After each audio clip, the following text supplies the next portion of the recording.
What is up, everyone? How are we doing? Let's make game sounds for now. Oh, right. Sorry, a little bit late today. A little bit rushed. Still getting used to this thing that we're doing.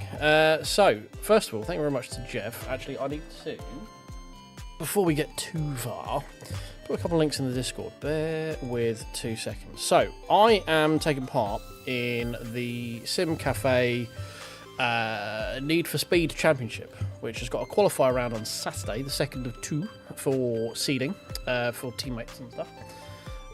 So what we have decided to do, or what I thought was a good idea, is basically, we all know Ollie. If you're a friend of the channel, you should know Ollie, because we've raced with him, obviously a lot. He is obviously very good at the old knowledge thing. So what this is basically going to be is an open lobby for anyone to join. You don't need to be part of the Need for Speed Championship. This is just an hour-long practice for us to get on a track and drive together, so I can get some practice in for the championship, because as we all know, I'm woefully bad at doing that. I can fiddle with this up, and so I have Ollie here to go, Ollie, this is doing something wrong, how do I fix it? Because he knows what he's doing and I don't. So that's what we're here for. So anyone who is in the Discord, the details are in both these, all three, the TheSimCafe, Ollie's Discord, and also my Discord. But it's open for any and all viewers, watchers, joiners if you want to jump on track. We're at Spa, which has 40 odd garage places. It's going to be about an hour practice, and then we've got a 20-minute race. Well, it's an hour-long qualifying, technically, which is the practice, and then we've got the race. So it's just a little 20-minute race, just to have some fun and a goal at the end of it. But yeah, it's going to be some fun. Hello, mate. How are you doing? Hope you're well. I hope you had fun in Ollie's one or watching Jeff's stream, one of the two. Oh, we've got the Jeffrey G's coming. Here we go. Everyone's coming out of Jeff's track now into mine. Hope we're all well. Hey, Steve. Hey, Walter. Hope you're all doing good. Anyone who took part in, because this is actually the second of 2 sessions, Jeff and Ollie run one between 8:30 and 9:30. I do one between 9:30 and 10:30. So, yeah. You got the mine is purely GT3s, because that's all I know. I don't touch anything with aero because I'm scared. Hey Jeff, how you doing? Hope it all went well. I caught a little bit while I was getting the stream set up. Welcome, Weasel. How are you doing? Sorry, I'm just trying to do the right thing and putting links in the description for your guys' channels, so bear with. If I can remember how to edit things. How does one? It's in here somewhere. I was literally doing it a minute ago.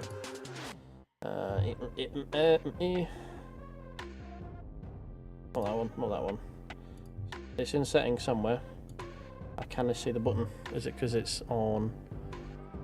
Can I? I think it's hiding. The issue. Bear with. You know, get a peek behind the curtain here. There we go. Beautiful. That's the button I need. There we go. That's better.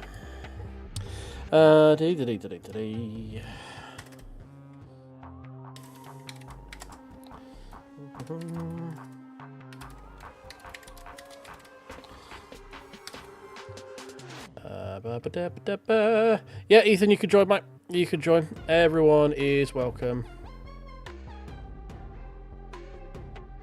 Why don't you win, Steve? It should be the usual details. There you go. Jeff's got the lobby code there.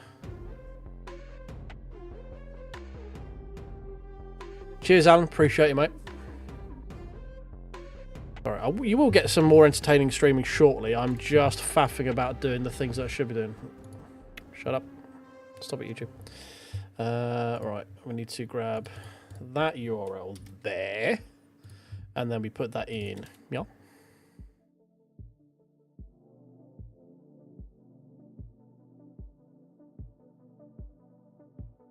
I believe that should link just like that, right? There we go.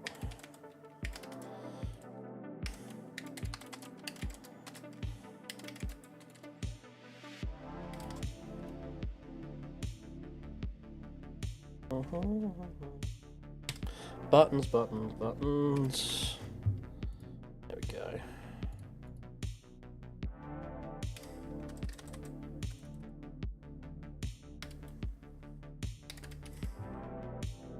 Beautiful. Save. There we go. Right, we should have some links in the old description. Oh, right. Tried lobby code. TS rate yet 2 server.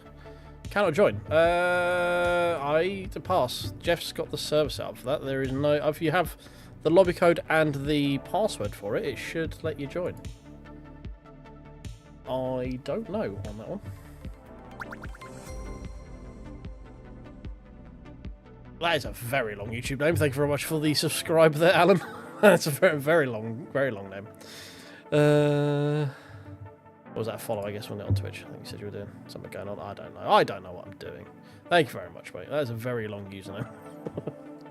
Right. Cool. Right. Hi, James. Sorry I missed you there, mate. Hope you're doing well. Right. We may have some Only Fools boys jumping in soon as well. They usually pop in once. I know John had his either first round or qualifier or something going on today with his championship, so we may have some of those boys around. It's something like that, yeah. It's something. I'll have another consonant, please, Carol. That's all I know. Oh, right. Shall we do something better than me just sat here chatting at you? Shall we actually do some driving? Let me see if I've actually got any setups loaded. Yeah, it's probably probably good choice, Steve. Because as I say, we seem to have most people in here. All right, I'd say I couldn't tell you what's going on with it. Is there any new Go setups available for this one? Let's find out. Because I'm wondering if they've updated any setups for Spa, as it is a weekly race this week. Setups.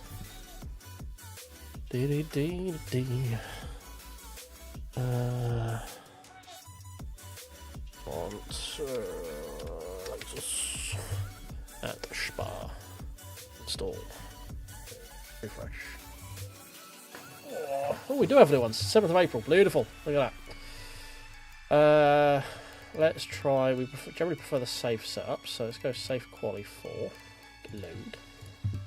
How much fuel are we running? Let's go a bit more than that, so we get a few laps in. Actually, we might as well just load the race up. That would make more sense, wouldn't it, me? Safe race up for load. Cool. Speaking of which, hello, cool. I did see you over there in Twitch. I do apologise, mate. I didn't mean to not say hello to you. Oh, thank you very much for the subscribe. Yeah, Apocalyptic Weasel. Thank you very much. Don't know why my overlays are so delayed at the moment. Right. You want to see something other than my ugly mug? There we go. Beautiful. Yeah, that's a bit weird. I'm preferring the Go setups to. I did use high mode for a bit, but I'm preferring the Go setups now at the moment. Don't know why. I feel like they update more regularly. Cool. Right. The game's running nice and stable at the moment. You see a nice healthy crash as we, or minor crash as we load into the game. We've got some very, very quick people here. And you see already in the 219s. We're not going to be getting that. We're not going to be getting that. It's we're 220.6, I think, is our PB ever. So let's get some game sounds for you, so you know what's going on. Oh, actually, before we go out, I do actually want to turn the volume up a little bit as well.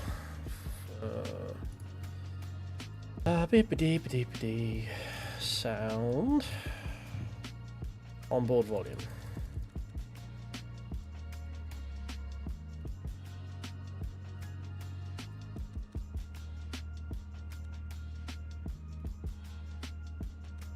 Let's go with that. Give me a shout if it's too loud. Yep, 219s already. Yeah, there will be. Ollie will be in the 219s, I don't doubt, when he gets back from walking the Doge.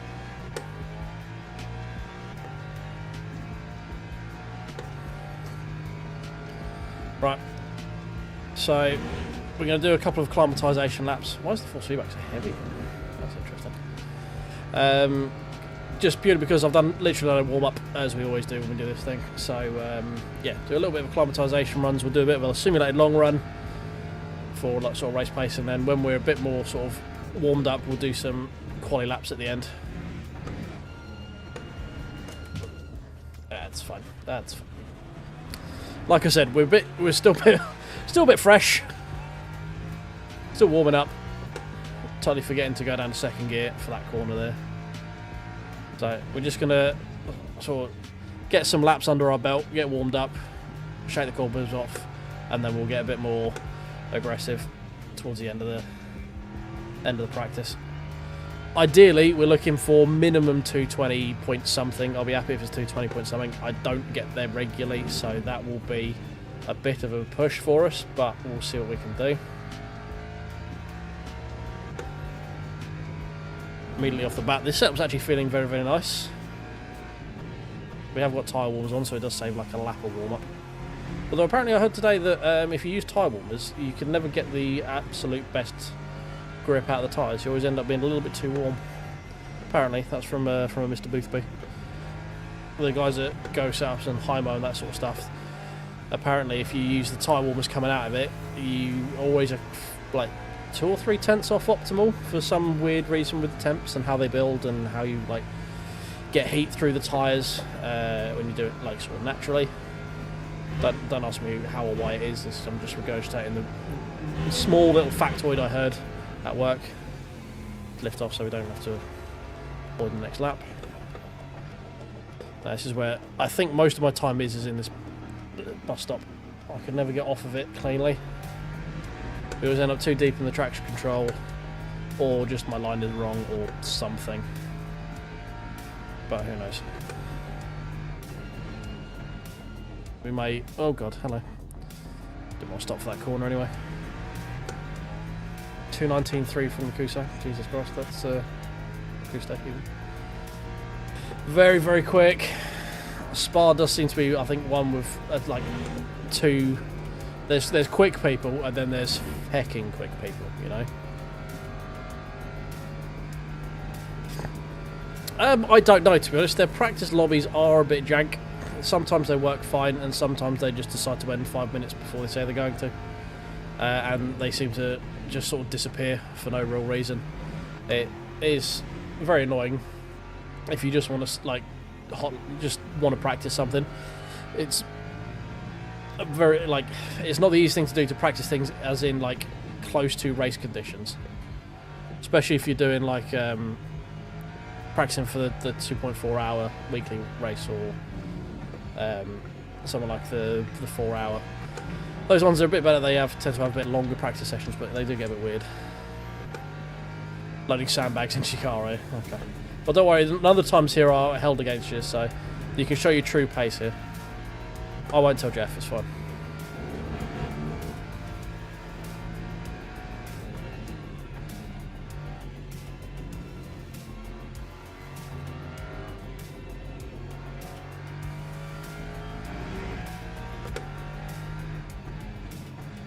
I think the car prefers second through here.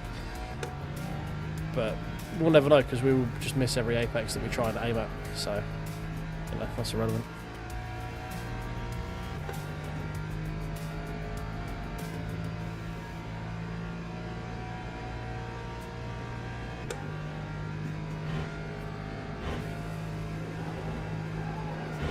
I'm assuming the engine noise isn't too deafening. Let me know if it is. I can always adjust it.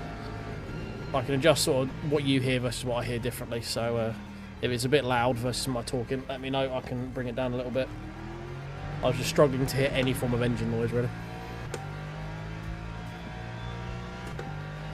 Ah, okay, fair enough. Well, you know, the offer was there.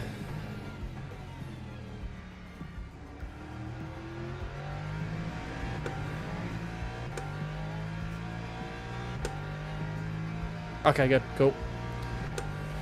I think the Lexus is just quiet in general. There's a little bit of understeer through there. That was tyres going "Aah!" as we were going through. 2:21.7 on our first mildly push lap that was not in any way like representative of our pace. We're also full of fuel as well.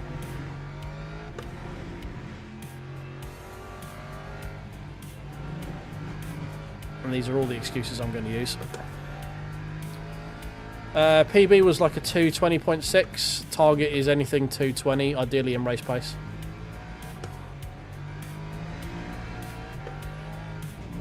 But this is a very, very nice go setup, I must say. And I'm actually closer than I thought I was going to be. Because I've definitely made some mistakes so far. And we're still not a million miles away from 220 in race pace. Ignore obviously what we're doing through P1 right now. It's because for some reason my smooth ass brain decided to shift it down to third.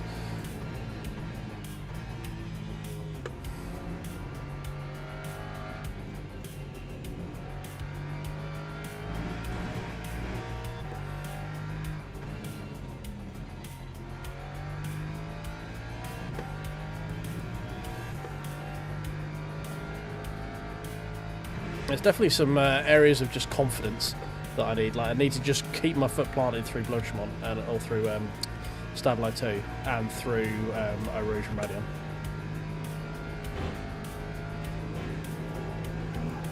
Yeah, that's better one. Food and yeah, that is something quite important to remember. That is, yeah. Oh, yep. There we go. Lose all that time that we had. Just as we go through the bus stop. Standard. That time was a 2:22.10.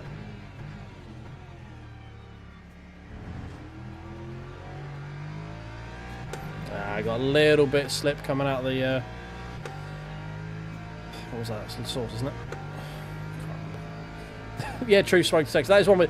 It doesn't let you know when it's ready. It lets you know when you probably need to order dinner. Okay. That's just a bad line. We'll ignore that. Yeah, I feel if the smoke detector is getting involved when it comes to letting you know your dinner's ready, I feel ready is past that point and it's letting you know when you need to call the local takeaway. Unless you like cremated pizzas, obviously. I'm not one to judge. If you need to up your carbon intake, I guess that's probably a way of doing it. Oh no, there's a wall. Oh dear. Well, I think we'll go back to the pits, shall we? 219.8 to a 219.0 without Ollie turning up as well. Ah, dear. Right. Am I going to pretend I know what I'm doing in this screen? Probably not. I think we're just dealing with a me issue right now. We're going to take some fuel out, I think. So we're going to try race pace. I think if we learn to get quick times and race pace, quali should be a bit easier. So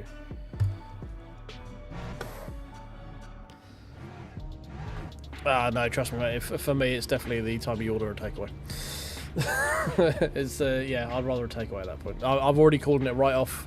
If the food that was in the oven is burnt, fuck it, I'm getting chips. I don't care.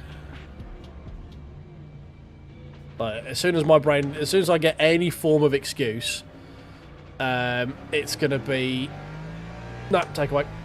Don't care. I'm done. Whatever that was, I've now deleted from my brain. I don't want anything else. Order me some chips. Packers, I don't know about it. It's a go setup. I just loaded it and I went. That is my level of knowledge. This is I'm not an engineer. I'm attempting to be a race car driver. So it's whatever it is. Hey Alex, how you doing, mate? Welcome, welcome. We are doing open lobby quali practice testing if you want to join, mate. Details are on the Discord if you're in there. Or on Ollie's Discord, or on Jeff's Discord. They are abundant.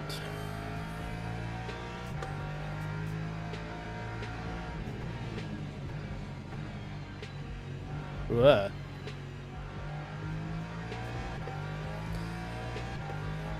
Yeah, problem is I have feet of ham, so they generally oversteer for me. Well, I know what I want to do first is do a lap that I'm happy with where I haven't made a mistake, and then figure out where I can find pace in it. Oh yeah, I meant to join the Discord server. Hang on, give me 2 seconds. Let me find somewhere safe just to park this bit. I'll park it over Stablo 2 on the outside. And I'll jump in VC. Because before I want to start messing with the setup, I want to actually set a representative time with it and then figure out what I want it to do better. Which is probably going to be a bit more turning because it does feel a bit numb, a bit reluctant in certain areas. But obviously every time you make it pointy and grippier in other places, you've got to find the trade-off somewhere else. So if I get a bit more turning somewhere, and then every time I want to try and yeet it through a Rouge, the rear end swaps on me, this is the kind of balancing thing that I don't normally do. I normally just load a setup and go with it. So I'm very bad at just building a setup that kind of works and then just sticking with it. Hello. Hola, hola. Hola, ¿cómo está? Hola, ¿cómo está? Como bien. Ja, bitte. Como tú, I think. How are you doing? Yeah, not bad, not bad. Bit warm. It's been a very, it's been a warmish day in here, which means it's been a sweaty day because yeah, here same. It's super humid. It's everything's just fucking insulated, so everything's just hot. Everywhere you go, it's just hot. Yeah. I just walked through the rain, but still it's hot. Oh, warm rain. Oh, wait, you sure it was rain? Yeah, I love it. No comment. Never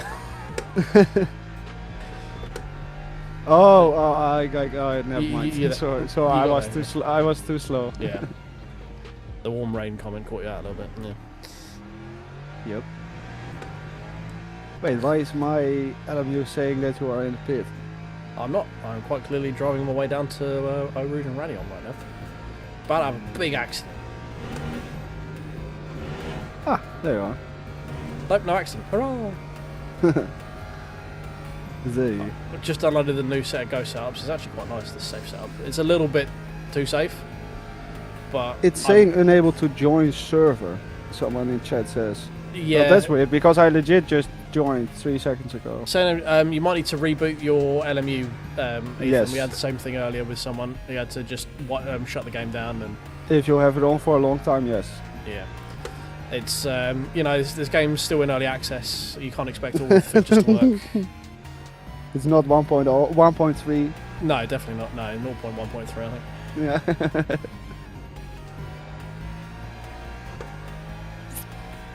Yeah, if it's just doing it over and over again, try rebooting LMU because it's just borked itself. It has a habit of just like stuff just breaks on it. It's kind of like a memory leak, but not a memory leak. Things just break if you leave it long enough. There's like stacking error codes or something in the background. Something weird. So I'm quite happy with this Go setup. I managed to get a 21.7 with a lot of accidents, or a lot of incidents rather. Like, yeah, I see. A lot of missed apexes and stuff. This is with you a full have tank 12. as well. You have max fuel too. Yeah, it's full. It's a full. Yeah, 80 yeah. liters. Not bad at all. I think if I don't get it right, I'm trying to find what the optimal time for me is. I've been up like 0.4, 0.5, so I think 20 is probably doable in this setup as it is, but it is quite reluctant to turn in at some point. But I can just switch to the eSport setups, right? Yeah, or just tweak this one a little bit more, just to like find a little bit more. Yeah. As with always with me, the bus stop chicane is where I lose all my fucking time. I've managed to find it on this rare lap here. Yeah, it looked alright, I was just about to say. 21.3, so... Okay. I definitely was up... bit late on the brakes there.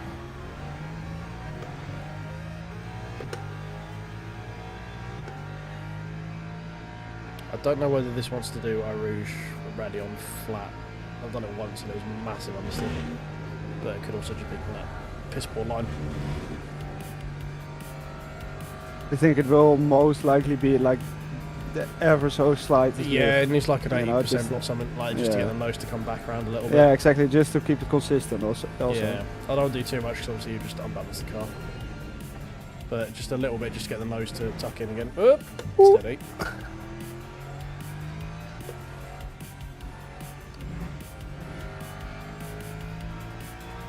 I lost like 3/10 there last lap, so.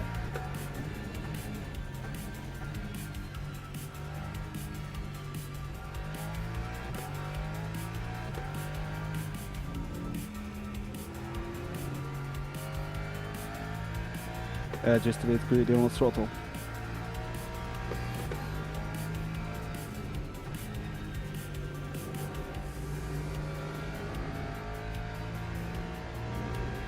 Don't touch the curb there, you fool.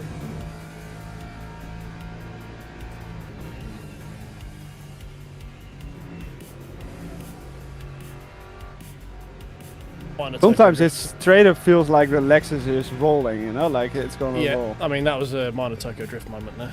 Yeah. I think it wants to do stab left flat. Yeah, it does. Yeah. A little bit of curb for encouragement, but...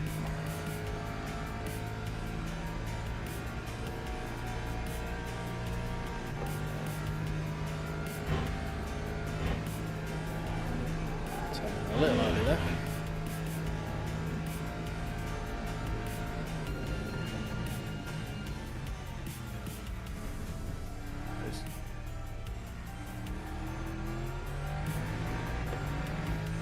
Wow, I've done bus stop kind of okay 2 times in a row. What the fuck is this?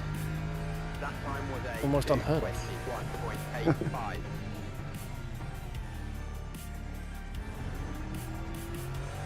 Yeah, you were going a bit tight in into T1.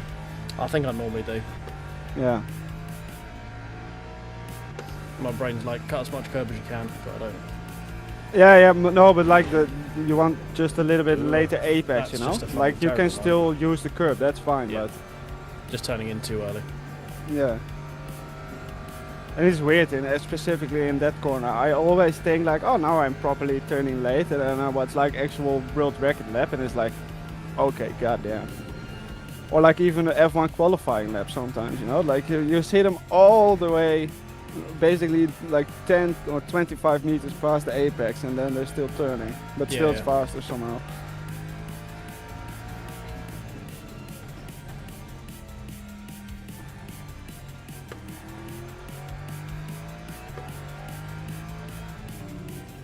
Ooh, nope. Touched the curb on exit there. I did not want to turn.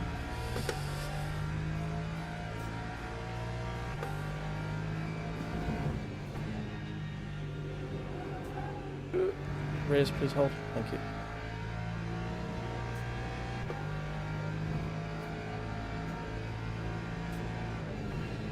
Oh, don't let Ollie hear you say that. He says he doesn't like the Mustang. That's grounds for Ollie to come around your house and not shout at all. at you, I think. It's fair. It's not for everyone. I fully understand. Yeah, too much freedom. Yeah, exactly. Yeah. Not everyone can handle the freedom, you know? That's the fun. Yeah, too much freedom indeed.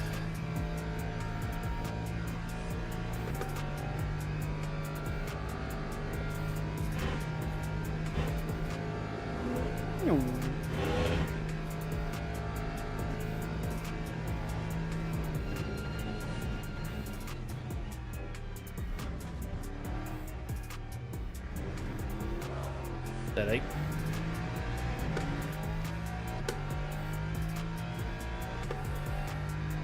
Lap 2, 22.36.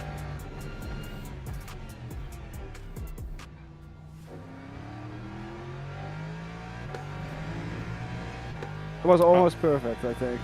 Well, yeah, I mean, I just deleted like 4/10 off the delta just going around that corner. Yeah. Now you will have more speed here, so this will be harder most likely. Again, a little 80% that's left fine. there. But look, you also didn't scrub at all, so you still have more speed now. Yeah.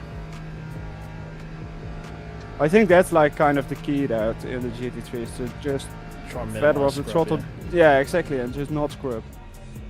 Because you can almost always go full throttle, but you just scrub so much that you just either die or lose all of your momentum. Yeah.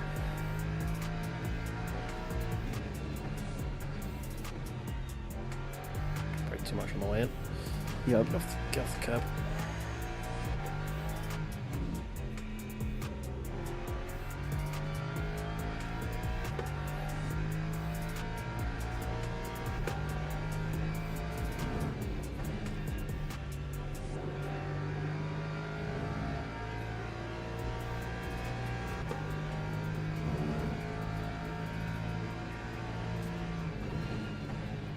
That's nice. Probably got the throttle a little bit too early, tightened up in the second Yeah. part of Piff Puff. I think you have like a habit to like very gradually build up the throttle, right? Yeah. But especially in ACC, maybe that's why you dislike that sim so much. Seriously, that alone in ACC will cost you like 3/10 down this straight. Yeah. Yeah. Probably. Because it's kind of weird. With a throttle, you kind of want to have feet of ham, you know? You kind of want to slam it, but you have to make sure that the car is as straight as possible before you actually do it. While you are more turning and gradually throttling at the same time, you know? Yeah. Well, it's probably because I spend a lot of my time doing front wheel drive stuff, which is why you don't want to be. Exactly. Being need to very feather smooth, feather it. Yeah, exactly. Boom, on throttle, yes. Nice. If you do it like that, you can also use the TC override in the last bit there. Oh, okay. And that will here give a 10th or something, but in Stavlo it really matters. Because if you can go through Stavlo with TC override on, Yeah. it will give you like a 2/10 or something all the way up to Blanchimont. Oh, okay. That's I think legit I lifted- free pace. I lifted a bit more this time.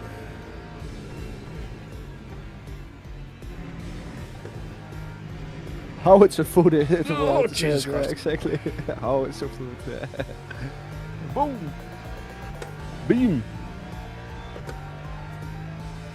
What is TC override? Stephen asks. Well, if you are coming out of corners like bus stop and T1, you know, the really tight stuff, you generally have more grip available than what your TC is giving you, right? Your traction control will be cutting a little bit. That will obviously be costing you speed. But traction control override legit does what it says on the tin, in the sense that it overrides your traction control and just sets everything to 0. But only Basically a temporary, only when. switch. Yeah. You can also use that to warm up tires, etc. It's really useful, and I don't understand why not everyone has it bound. I legit have it bound as my main button, basically, closest to my thumb. I think I've got it in one of the 2 back buttons on the back of this wheel. I just can't remember which one. That's how much you use it. Oh yeah. Man, I've got so much stuff bound on this wheel that I don't use. It is a nice wheel. Yeah, it's very comfy. That's the main reason I like it over my GS, is the thicker grips on it. It's got some thick old grips, which means I don't get hand cramp on it.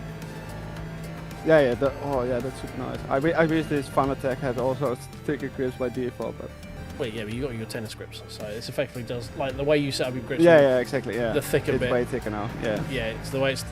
And the way you sort of put it where it's thick around the middle, sort of where your thumb wraps over it. It has that natively, so... Clearly Moza watched your video. Too early. Or they actually put some time and money into researching and developing some ergonomics. All that, yeah. They just had a man like have a steering wheel with like some moldable foam on it, and had him grab and go, huh, okay, so that's how the human hand holds things. Interesting. Wait, Felk, you are never using TC override? Because especially at Monza, in Monza in the GT3, if you are ever wondering why I am on the pace, you really need it. Like coming out of the slow stuff, as soon as you are straight again, bang on that TC override in first and second gear, you will just gain like a 10th, half a 10th here or there, in basically every slow traction zone. I'm using the Moza KS Pro, I think it's called. I forgot already.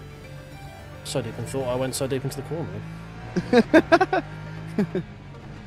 My brain literally shut down. What was that question? Yeah, it's the KS Pro, the newest Moza one with the screen and stuff. But the main thing for me is they redesigned the ergonomics of it. Because I had the GS before, which technically this is a downgrade if you look at their product lineup, but it's very much an upgrade in terms of comfort. And yeah, I just enjoy this wheel a lot more than I do the GS. More comfortable, more better. Yeah, more comfortable is more better.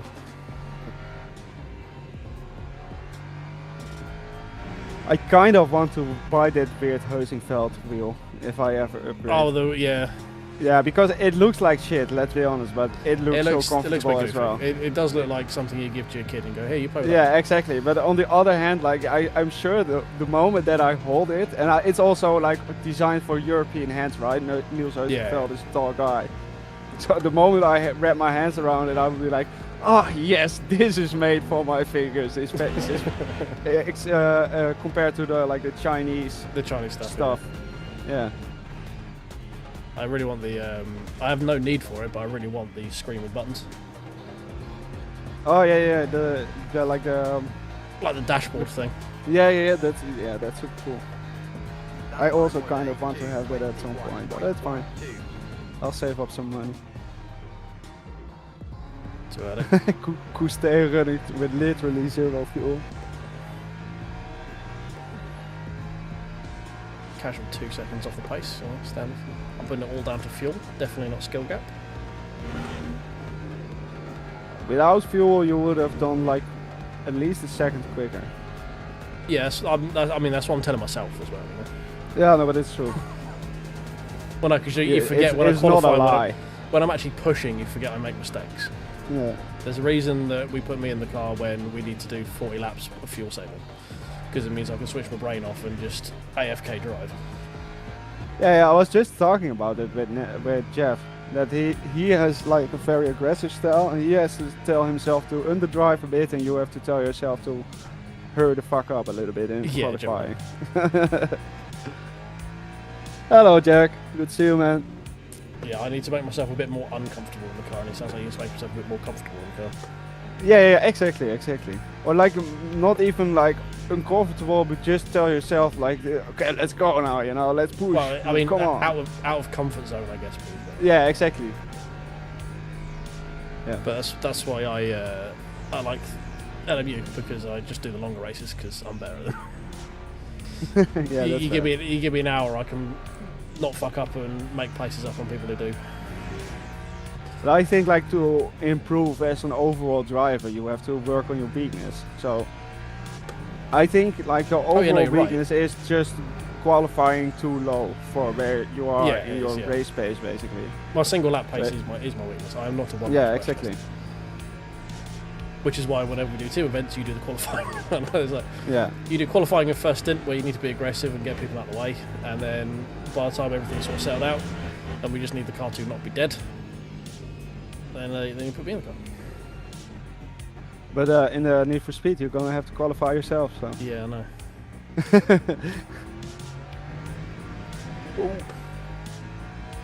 The Lexus does that. Like it always seems very timid, and then it suddenly starts sliding. Yeah, it just sort of gives up at some point. Yeah. It's just like, never mind, it's too heavy.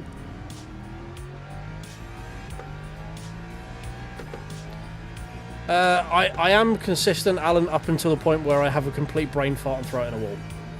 Ergo, our 2-man race at Monza 2 weeks ago. And how you doing, Jack? Hope you're doing well. So I'm focusing too much on practicing and not enough on chat. I forget I'm streaming at this point. Actual focus. Actual focus, yeah. Never thought you'd see it.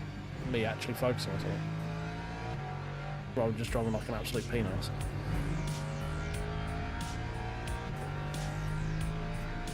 Have you ever tried a trick here in this corner where you go over the grass to use the curb on outside for the entry there? No. Because I once saw Dawking doing that, and since then I've been doing that, and it's so nice. I can show you in the replay after your stint. Because it's super easy to do, you just have to tell yourself to actually do it. Yeah, well, as soon as you say running over grass, I'm like, Yeah, it's kind of the opposite to what you want to do there, because there if you want to touch the curb, if you touch the curb you just die, or you bounce off the track. Whoop. But the other one is very flat, the one on heading up to Brussels. Alright, well that's the end of that stint, as I've now got wonky steering. Let's get around this one so we're not in anyone's way.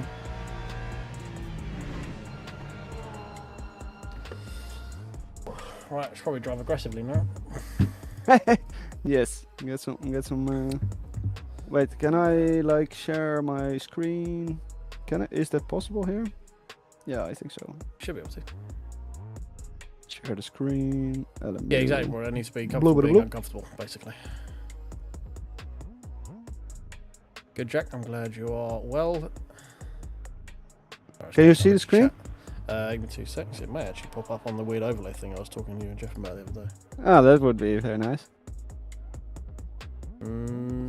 Screen. There we go. Yeah. All right. So here you can see basically like the curb ahead, right? And if you want to be all the way on the left here, yeah, the only way to actually get there is to use a little bit of the grass, yeah, like and just driving straight onto it. Yeah. Yeah. And then basically the second where you know for sure that your rear tires are hitting the start of that curb, that is when you can really slam the brakes and trail it into the corner itself, you know. And that is also where you can like kind of do this aggressive straight line braking. Like you give it a tug of the wheel before actually braking, and then you start braking in a straight line. Yeah, you kind of want you almost want to when you're on your own, you kind of want to V this corner, right? It's quicker to go. Yeah, you want to feed it. Yeah, exactly. Yeah. Like the Aston is doing there, because here you are already quite far on the inside, you know. Yeah. You really don't want to be here. And like the best way to remember it with Nordschleife and stuff, right, is the miss hit miss corner, the hit, no, the miss hit miss. Yeah, exactly. But here is kind of the same, because here you see this first apex thing, the green one. Yeah. You want to miss that one, or at least go past it a little bit. Not hit. And then here, you also want to miss this one, and then here this one you want to actually hit. Right. Here you want to be all the way tight on the inside and then be able to floor the throttle again. Okay. Because see, now here, this little bit, this little bit here, you are kind of like in between, you know? Yeah. And that's exactly what you want to avoid. But that's it basically. That's like all of the do you want to run that main stuff. I forgot to put it on the other screen for Steve's asking if we can see it, so. I'll just put the Discord on the main screen for it. Do you want to just run through what I was doing? Oh, yeah, sure. No problem. Okay, so. Ignore my obscene amount of unread notifications. There's too many of them to go through at this point, so I've written them off. Okay, here heading up to Brussels. As you can see, there's a nice curb on the outside there. We really ideally want to be using that for braking, because we can just use more road on the entry. But the only way to actually get there is to cut over the grass a little bit there. And we want to be braking as soon as we know that our rear wheel is on the curb, basically. And then we cut aggressively to the inside of the corner. And then here, this is basically the miss hit corner. So like that's the best way to think of it. So you want to miss this one, and then hit this one. So it's basically the opposite of what Nick is doing here. Yeah, basically I hit miss. Yeah. Otherwise known as I got it wrong. Yeah. So that's just costing you speed on the exit there, and it's also not gaining you anything on entry here. So a little bit more straighter, a little bit deeper into the corner, and then hit that last apex, and then back on the throttle very aggressively, and then just floor it out of there. Yeah. But the rest was fine, basically. Okay. Cool. The rest is, I think if you are on low fuel, you will be able to very much get close to the 19s. Yeah, we'll do some low fuel runs now. Now I'm warmed up. I want to just sort of do some long runs to get the cobwebs off, and then we'll do some attacking, see where we are. Yeah, I know I've got a load of unread notifications. I just don't care anymore. My phone tells me I've got about 1,300 or something. I just can't bother. If to really piss people off as well, do you want to know? I've got my really old Hotmail account from like, Christ, how old am I? 20 years ago. It's currently sat at about 84,000 unread emails. Because I look at it and go, I don't care, and I don't delete it. I just leave it. I just don't care. Who the hell did actually delete emails? That takes way too much time. Yeah, no, no, fuck it.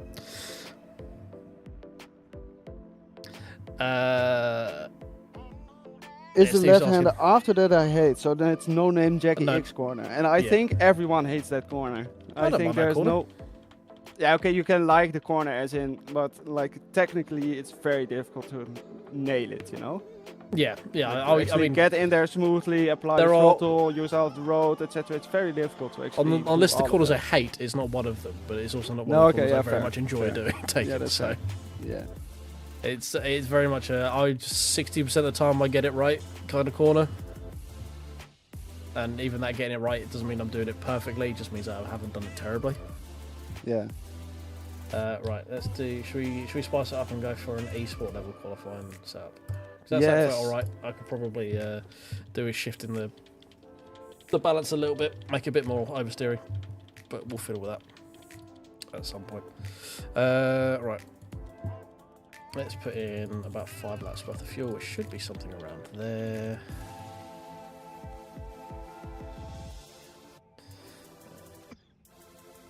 Yeah, we'll go with that. Ooh, minimum wang, delightful. Little freeze, beautiful.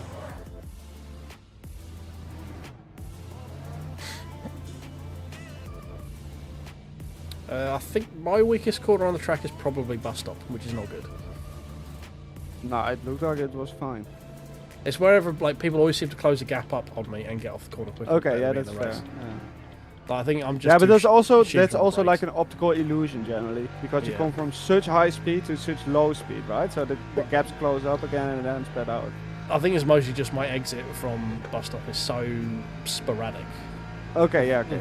Like, I'll go in, like people will just gain like 3/10 on me every time just because I can't get the fucking thing off the corner half the time. A bus stop is also like the one on Monza T1, you know, where it's like a kind of a karting trick to just apply a little bit of the braking and then turn it in, so you just get a little bit more rotation. Little stuff like that. Too quick. Way too quick.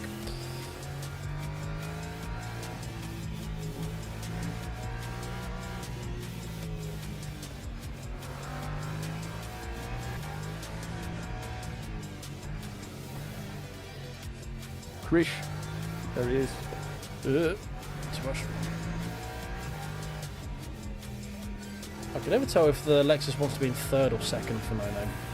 That's generally my biggest question. Sometimes it feels like it's a lot quicker coming out in third with the lower torque, or the lower revs with more torque. But then sometimes I'll do it in second and I'll gain a couple tenths, and then next lap I'll lose. It's like, I don't know what gear you want. I think that's mainly because you are then arriving at inconsistent speeds. Probably. Yes. Captain inconsistent, that's probably the reason. Because if you are also arriving at different gears, it's basically impossible to judge how quick you are going without looking at the speedometer, you know.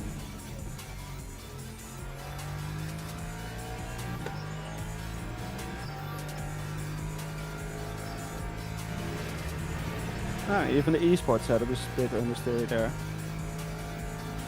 Yeah, you didn't really want to get No, you really have to wrangle it there.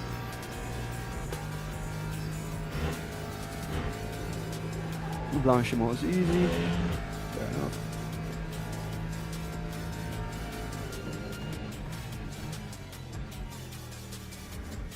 Right. I think you're just there waiting. No, it was fine. You're just waiting too long before going back on throttle. Okay.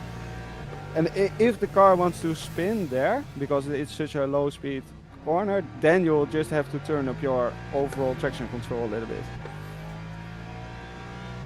Like those low speed corners are really generally where I tune my TC for, you know, because this stuff, the car will just stick because there's so much aero anyway. That's easy flat with low fuel. Yeah. Oh, look at that beautiful delta. I can't wait to piss it all away when I crash into a wall in 3 corners. I feel like LMU in general likes higher gears. Yes, I also think so. Especially in corners like Pool, etc. Double gauche. Because the engine braking is actually quite severe in these cars. So if you are in a lower gear and you are just coasting, you are just losing speed basically compared to coasting in a higher gear. Ooh! Ow. Almost. But like the approach there was better. Let's see.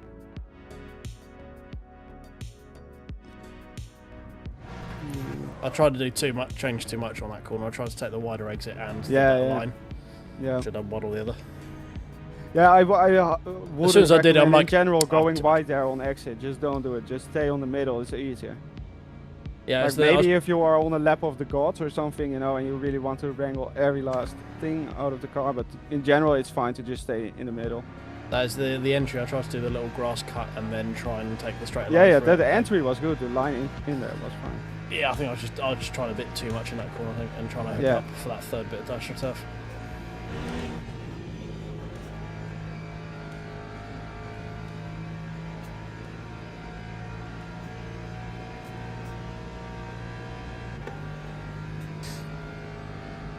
Yes, I agree with Wouter, as always. I also do that. Yeah, I've been doing that, but it seems to the Lexus seems to have a bit shorter gears than most. So like I dropped. Yeah, it's kind of like the second. Corvette in that sense. Yeah, I dropped the second, and the rig like really kicks out on it. So yeah, that's in the engine braking again. Yeah, I feel like it's just better just to keep the that's too tight there. Keep it in third in the Lexus through there. A little bit too wide there on the exit. Yeah, it's now about let's say tuning where you have your minimum speed in the corner. Yeah.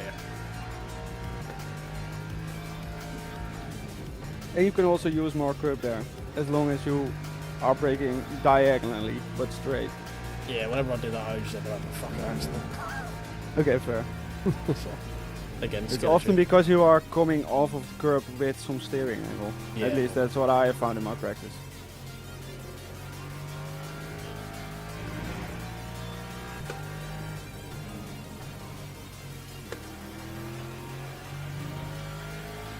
Yeah, what you just did there, like shifting in the next gear just before going on the throttle, that's what I do very often in the Mustang. Yeah, there's certain corners it works for the Yeah. Lexus here, but I say Lacuma, I think it just prefers third. Like I think second is just you're a little bit too high revs, so when you kick down, it just does a shit ton of engine braking. If you want to be forced into braking in a straight line, run the LMP2 ELMS with 100% braking. Any steering input makes you spin. Yeah, that's it. Yeah, exactly. It's 100% true. Those cars are also just so damn difficult to drive. If you then return to GT3, it's like, oh, this is so cushy and nice and comfortable. Hey, you did a purple. Huh? That's because Did you also? it was also an outlap, so it didn't count for anything. No, but the purple S3. Did I have an off track? I'm not sure. It wouldn't attract any of the times because I was doing an outlap. So Okay. I'm sure it was just LMU bug. Oh, let's do Yeah, a massively probably. wide line through the Radion. Just gonna way too late on my turning.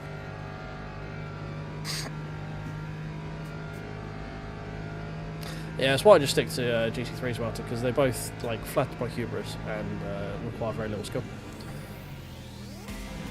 Oh, they require even more skill to actually go quickly then. They require less skill to drive, but to actually go quick, I think it's more difficult to. Well, and to compete in the personality. competition, because the Yeah. GT3 competition is much higher than it is anything else in this game. Yeah, just because it's so stacked. But that's true everywhere, by the way. Like in iRacing, that's true. That was true in AC as well.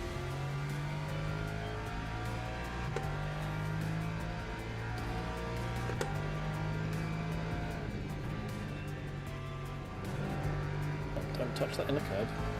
I think your main problem here on Spa is that the second you make a mistake in Brussels, or for example with your line, it's very hard to recover from it, you know? Yeah. Because you had a small mistake in Brussels there, and then you made a small mistake in No Name because of it, because you didn't have a nice approach.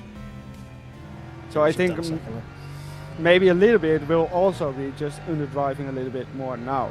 Yeah. And just letting the car come to you again. Well, I've said it before, when I actually start getting, I do quicker times when I'm lifting coasting, which is never good. Yeah, exactly. No, but like try to be in that mindset now, during the quali. Like you don't have to do 50 meter LIGO, just do 10 meter LIGO. Just to have everything stable and smooth and set up.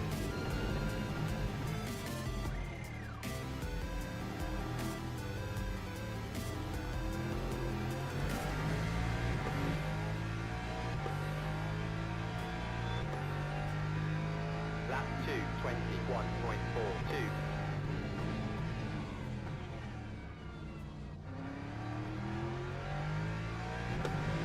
You can slow it down even more there.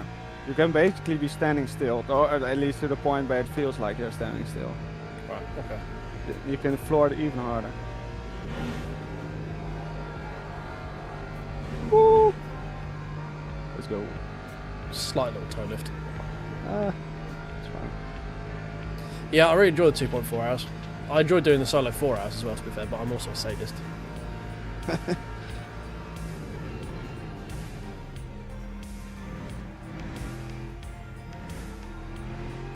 I also like the fact it lets you do them.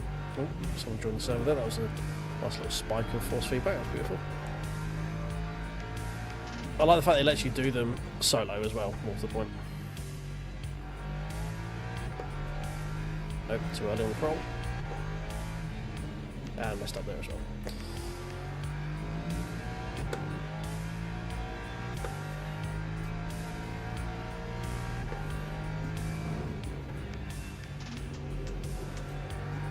So next lap, just stop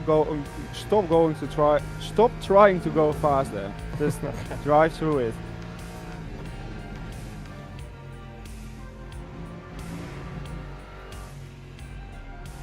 Wouter reckons you have a 19 easy. I also reckon that, but it's about feeling the comfort and the flow for the entire lap, you know? And that's also why Spa is actually a difficult track, because it requires basically every technique in the book.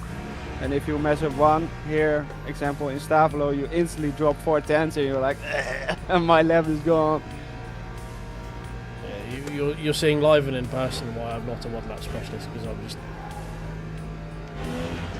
trying to get everything hooked up for one lap is just very difficult for me. And it's definitely the weakest part of my driving.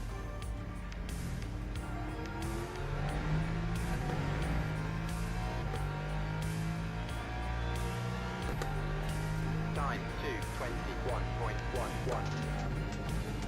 Maybe a weird question, but do you drive more tenths during this type of stints? Is it more force on the wheel and like?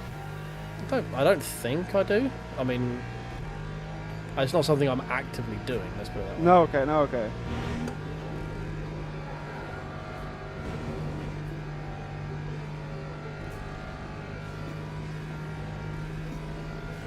Yeah, no, I've tried to get out of that mindset once I realised that, like, doing more LMU where I do the longer races where with lift and coast, realising being last of the late breakers is only really, so I'm talking, I'm missing braking points, only really a mindset in like F1 type stuff, where you're talking such fine margins in terms of lap time, where you need that extra, like, sort of 10 metres or something. Yeah, they are all a God amongst men. So to actually separate yourself from God amongst men, you have to be really brave. Get off the curb.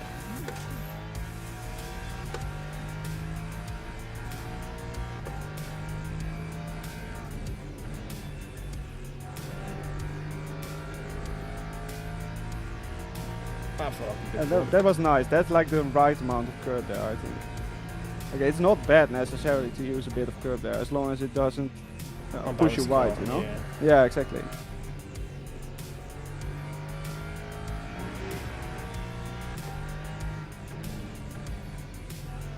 Yeah, exactly, Wout. But you also like have it's even very marginal, but you do actually drop like 2 or 3 kilometers towards the braking zone, right? So you will just also arrive at less speed, so you have more room for error or more room to actually correct stuff.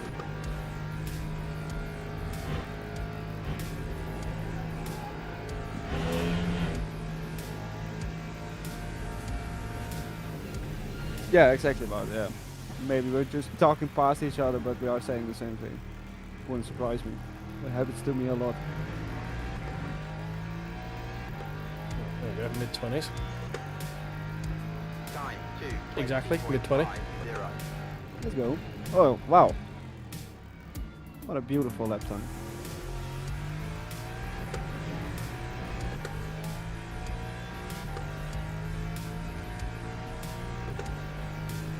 Team 7 from Custo. That sounds disgusting.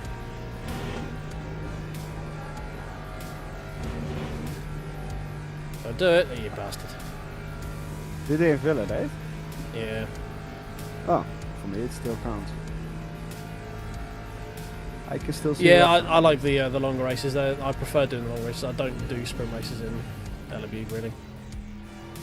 That breaks a little bit too long, too much understeer on entry. Pelk smells a low 19. Low 19. Well, if Felk says that, you better pay attention, you know.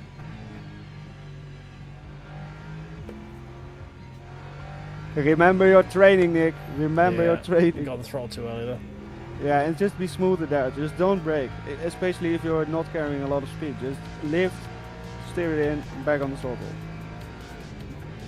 Especially during these race stints, you know, where you are also managing tires and fuel, etc. It can be very worth it to just not brake there. Yeah.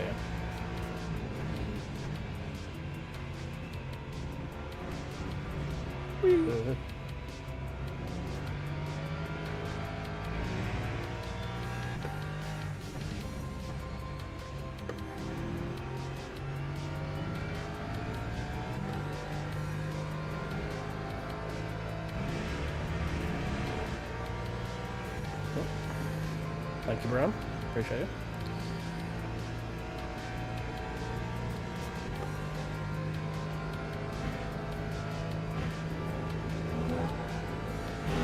Everyone in chat saying that they love longer races. Well, I'm the opposite. I like a sprint. 20 minutes, 30 minutes. That's just the best. They have Because their then there's places, also not just that many consequences. You know, you can be a little bit more liberal in how aggressive you want to be. Yeah, but I like it because people are also like, if inevitably you end up getting caught up in someone else's crap, you have time to. It's too tight on the corner. Recover. Yeah, that's fair. Yeah, that's why I like it. It's like sprint races. If you get taken out lap 1 and you're 7 seconds behind everyone else. Yeah, but yeah. It's just it's like, well, That's what am I true. going to do for the rest of the next 20 minutes? With the sprint races, it's more like just trying 5 times and just hoping for that one race where it's like perfection, you know? Yeah. I mean, when you get a good one, they're good, but yeah, it's just The guy playing an enduro sim for the sprint. Well, it's just the best GT3 driving experience, right? What can I say? I'm not playing this for the endurance. I'm playing this for driving GT3s. Don't let the iRacing people hear you say it's the best GT3 experience. They can hear me say it all day. Oh, for fuck's They sake. can come at me. Oh, that was nice. Yeah, look at the gain. Now lift. Don't brake too much because this you overslowed again there. a little bit. Yeah.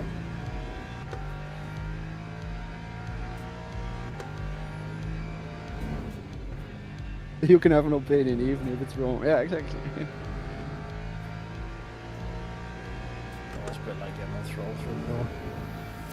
Lost the 10th.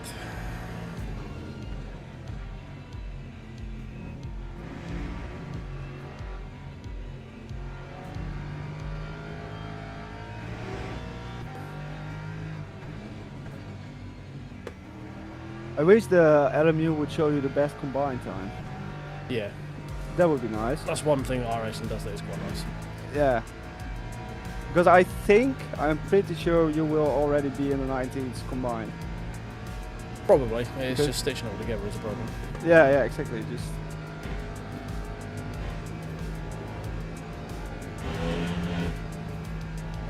That was literally the last lap, probably.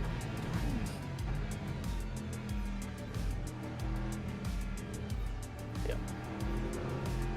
wait, it does? Optimal? It does start optimal. And the timing MSB thing. Oh, that's interesting.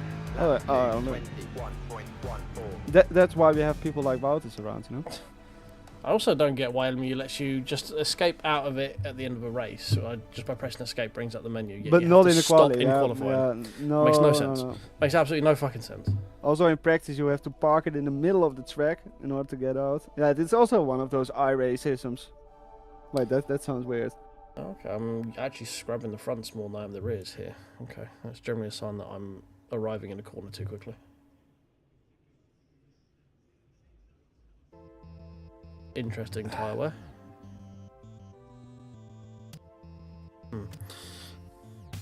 Right, I really did forget I was streaming for a lot of that, and I've not paid attention to chat, so bear with. Sorry guys, I know you exist. I do apologise. Hello.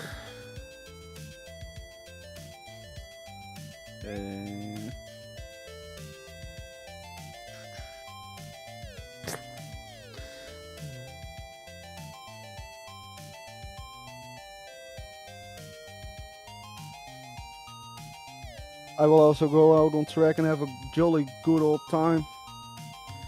Alright, let's load esport race setup. I get the feeling I'm probably going to still want some oversteer in it. How long is it? It's 20-minute race, isn't it? So that's going to be 10 laps, 10 laps, yeah. 9, 8, I don't know. That's probably going to be 9 laps, I think. But 10 to be on the safe side. Right, so minor extra bit of rotation usually is what's different up the rear. Add a little bit of rear rake. Or just make a front softer and front lower. They're generally pretty soft. So just look at what it's doing now. So the front is already very low in suspension, so it's most likely adding a bit rake, so raising the rear. All the ARB is also... Yeah, or the ARB, but it's about where you have it. So you have it in staff low, you have understeer, so that's both mechanical grip and arrow. So you can try to do both one click. Okay. Or down one click ARB, up one click wing. No, not one click wing, just One raise click the rear right height. Okay.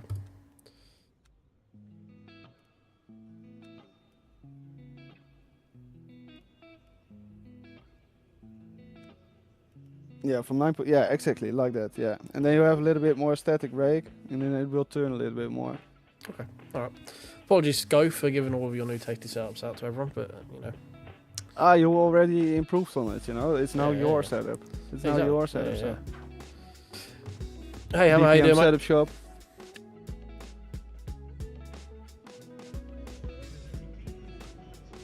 And drivers and yeah, I like races with strategy. I like the Catalunya races at the moment because they're an hour, which means that you have to fuel save if you want to make it without pitting, and I like that. I like there being like a lap and a half short if you're going for that, because it rewards people like me who can actually manage fuel levels, which is a separate skill on its own. Yes, I think that's a Lexus thing, Falk. 100%, because it's so damn understeery. Because you could also already see in the package that it was as low as it could go, basically, at the front. Yeah, and the it's only got really low wing. Well, yeah, so the only real way you can overcome it is to just remove rear grip, basically. It's legit the opposite to what the Ford does. In the Ford, you have to remove front grip and add maximum rear grip most of the time, otherwise you just die and fry the rear. So it's kind of a reversed car in that sense. Oh, I saw Vadim's just snuck in here. Cheeky P5.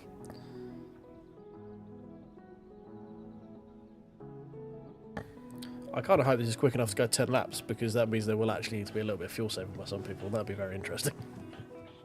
Because everyone's all like 50% or less VE pretty much. I have been in really fast split one lobbies and it never goes. No, I don't worry. 20 minute here doing 10 laps is very quick. Yeah, exactly. And I've been trying out this new LMU FFB thing and it feels like shit. It's constantly oscillating. Yeah. I had to. I was running a custom compiled version, which worked fine for me with my own settings, you know, and everything worked for me. But since the new update, they caused a memory leak, and I had to update basically to the new. And since then, of course, I also have all of the new LMU FFB functionality, but that's just shit. It just doesn't work nicely. So I'm slowly revising my opinion on this software. Yeah, I just leave it. I just leave it to LMU. Yeah, it's fair. It's fair. Yeah. The only real reason I really picked it up is because I was doing the competitions, and I was just about tryharding, you know. Yeah. Right. Go as fast as you can. Good luck. Let's see how many people died 2-1. Oh. Green flag. Green flag. There we Chipset almost got caught out there.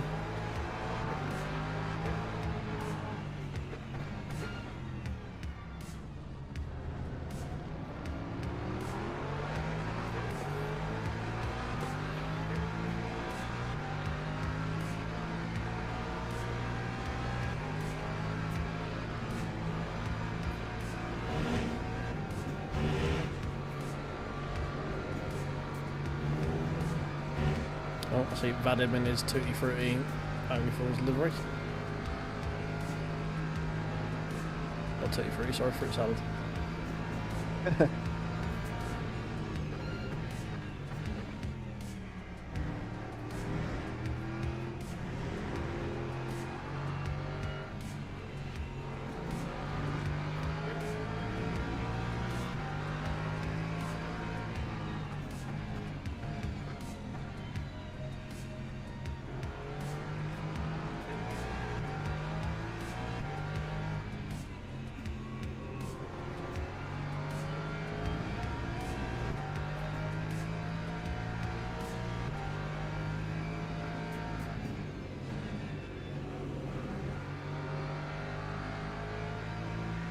An oddly brown moment coming into poo on then, but we'll ignore that.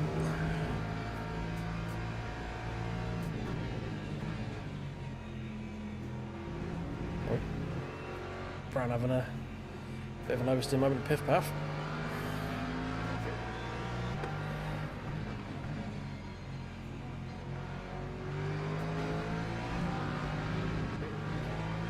The pack is super nicely together here in the back.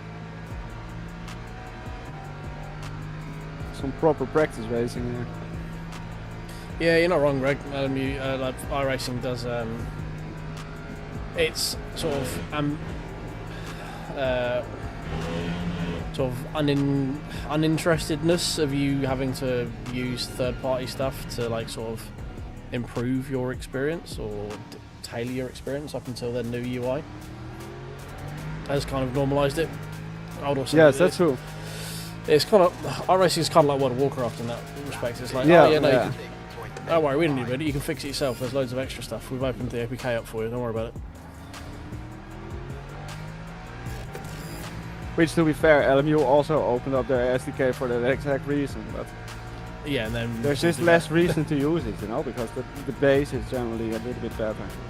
And Okay. like the bits that you want that are missing in force feedback are missing because they're just not representing the game, not the fact that they're not using those forces. Like, if you want something that feels different from the force feedback, it's not going to because it's all using the steering racks. There's only so much you can do. Yeah, exactly. Yeah. It's not going to do what you want it to do because Yeah, that's not because the way it's just- they implemented it. It's just, what you want it to do doesn't exist. The game's not generating Yeah, those exactly. things, that data that you want to interpret anyway. So it's kind of redundant.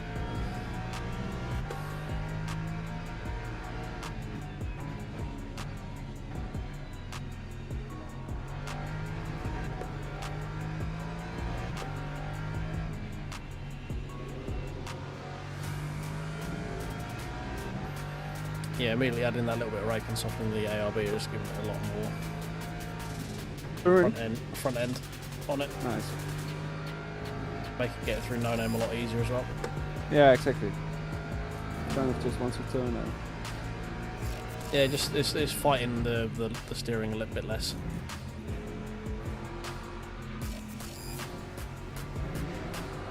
Well, as he says, he almost has a fucking accident through Piff Puff.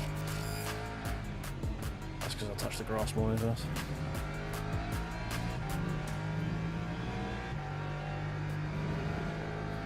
Yeah, I've got a lot more grip through Stabilo 2 now.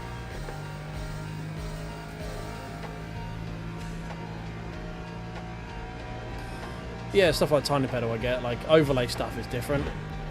Like there's some stuff that if you want like trace, a more useful visual representation of like what the weather's going to do and stuff like that, that I get, because it giving you a line of text on the MFD is not very useful. I quite like a couple of pictures on the screen. We go like, all right, cool. It goes from sun to sun with cloud to angry cloud. Cool, got it. That's fun. Time Shit. was a 2:21.97. Oops. Bit deep.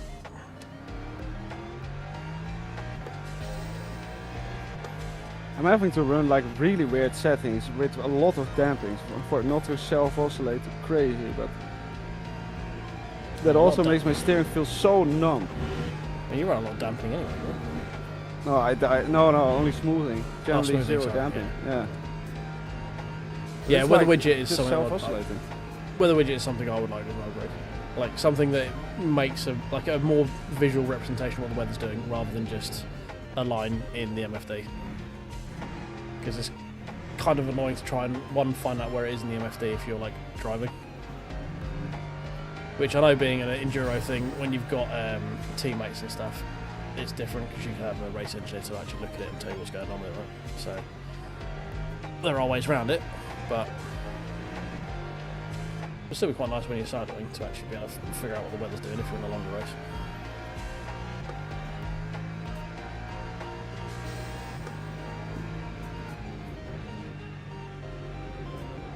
I think the main thing I want from LMU's UI is just the ability to move and turn off stuff. Like, yes, that would be very helpful. Just more options of what you can turn off, rather than having it like, what is it, all limited or none, I think are the three options. Essentials, I think. Yeah, it's something weird like that. So it's like, alright, well, what's essential? And the essentials is not essential for me, but yeah, it's like just give me the fucking like bottom right, like, yeah, exactly, the gear. Can I turn off the speedo? Yeah. Can I turn off the relative? Can I turn off the standings? Can I turn off the MFD? Even though you can turn off the MFD whatever you want anyway. But the technology just isn't there yet. yeah, no. And also the ability to move it. So if you're running triples or ultra wide and you don't want it on your stream screen for whatever reason, or you want to hide some stuff, you can just move bits that the stream doesn't really care about off screen.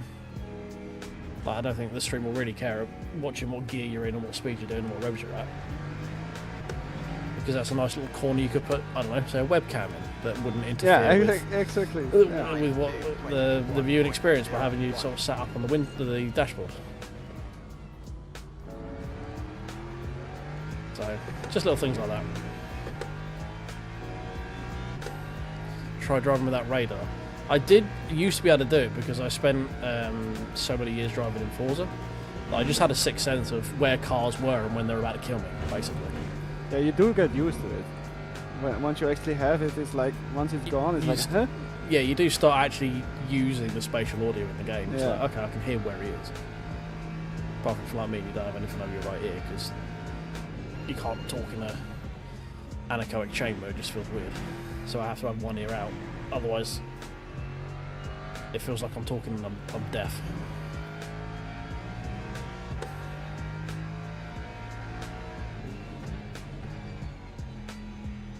That's not the right line through there. That was hit, miss, that was. Somewhere around.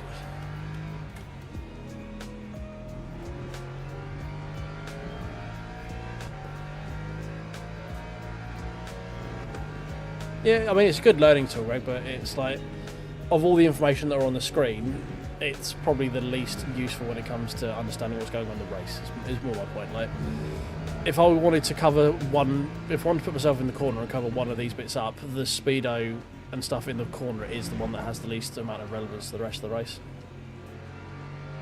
Except maybe the relative top round corner, but I quite like looking at the relative, and people like seeing them faster slap and stuff.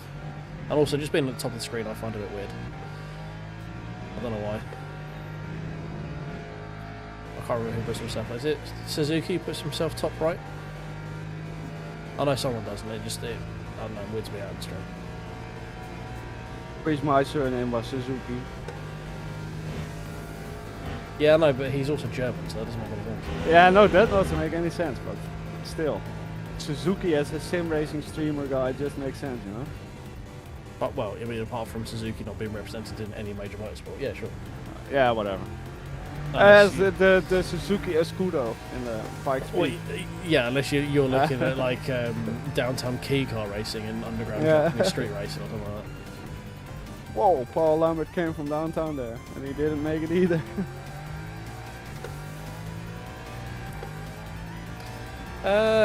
Track map, I feel like, yeah, you know, you could be right. I mean, at the moment I'm hiding chat, which is probably the least important. But I'm talking of the corners. Like, ideally when you're streaming, you want to put yourself in the corner when you're racing, just because it doesn't eat into any real estate. Doesn't matter so much in the Lexus because I'm currently sat on between the A-pillar and the roll bar, so you wouldn't see fuck all anyway. But in some ones like the Porsche or one, was it in this one where you've got a right-hand drive?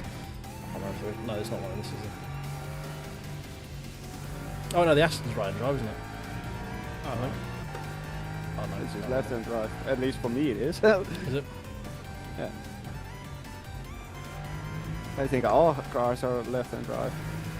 Yeah, I've had it before. It probably must be in the race room where I'm in a right-hand drive car, and my webcam is now immediately slap bang where you want to be looking to follow what's going on with the racing. It's just generally provides a better viewing experience if you can tuck yourself away in a corner, usually. Yeah, Bentley, another Bentley and ACC was as well. I thought there was one in here, but no, I think about it, there isn't. Oh, no. Rear, please stay at the back, don't go in the front.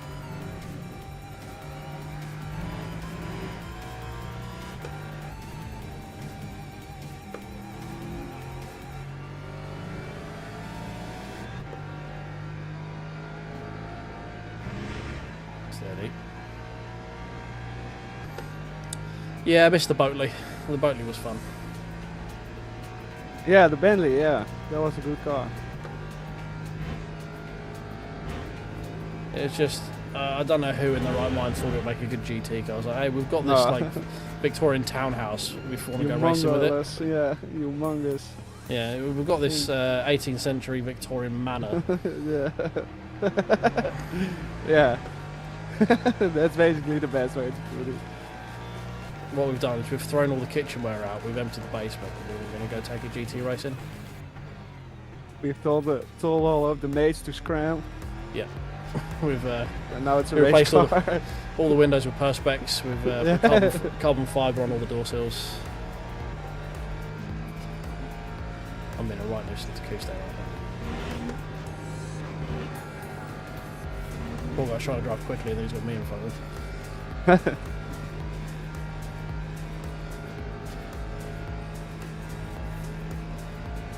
Yeah, navigating a stately home up Mount Panorama is an experience.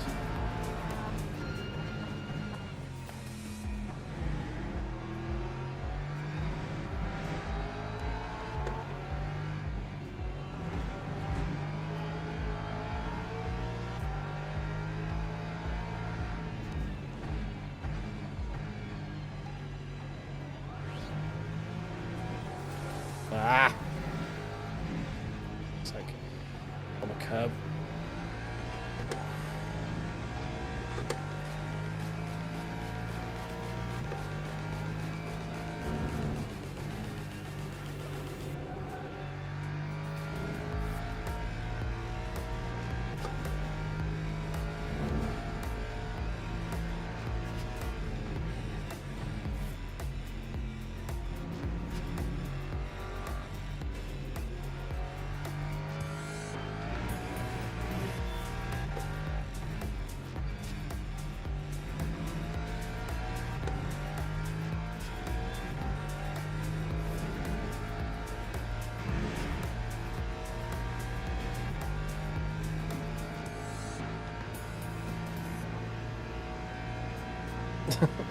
Jeff's saying there's a problem with whoever gets paid with new needs he's going to get quicker, but you'll obviously be able to coach them. So Yeah. I think it's only fair that he stays on his own team.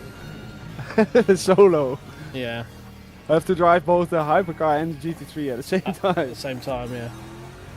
Just have him as an independent rather than as a team. Maybe I can do like the hypercars on the PlayStation 2 controller, and then the GT3s on the steering wheel. Jeff would probably very much like that. To my old line through the source.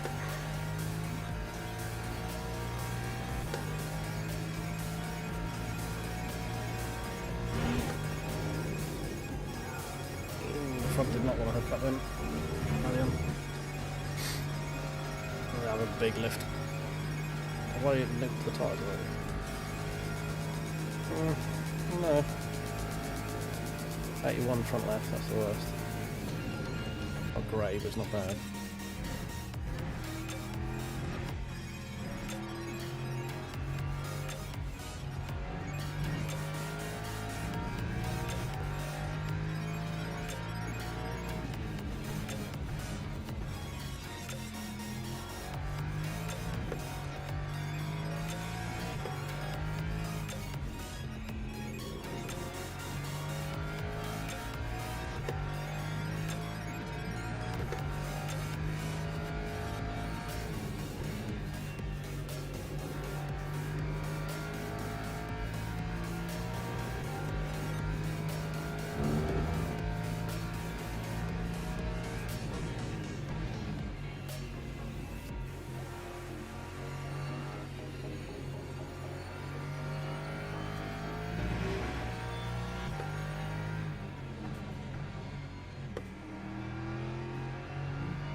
Stop making some dumb mistakes is a problem.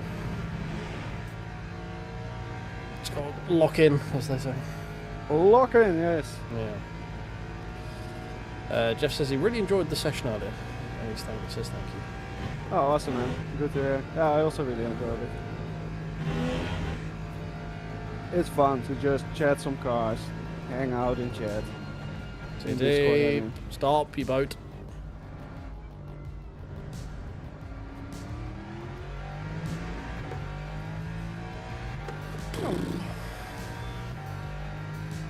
Lap 2, 21.60.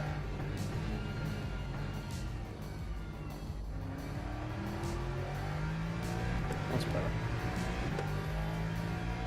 Okay, let's see if I can put some respect on my name and drive a decent lap here. What have we got at the moment? Should we be? Fastest so far. 2:21, but I've been driving around with Lambert and Paul Kingsbury, just showing them some lines basically. I'm actually at 21.0 so far. Okay. That's still with quite high fuel, so not bad at all. Too much speed there through the foam. Mildly brown moment, but we survived. Touching cloth kind of moment, that one. Not quite a full brown moment, but we were close. A little bit. Yeah, a little bit of poo came out, not a lot.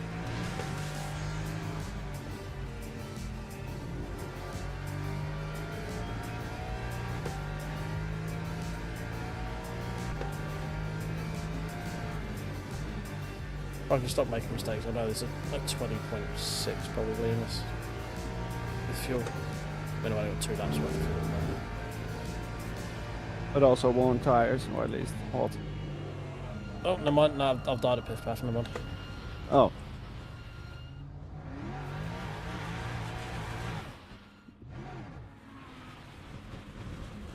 Oh, I see you in the distance. Will we get another classic last lap battle? Probably. Just did a normal thing, carried too much speed in the rear, just gave up. Yeah. But the Lexus really wants to do that. Like the Mustang doesn't do that, at least not when you're not on throttle. It wasn't on throttle, it was on coast. That's right. Oh, okay. I just carried too much speed.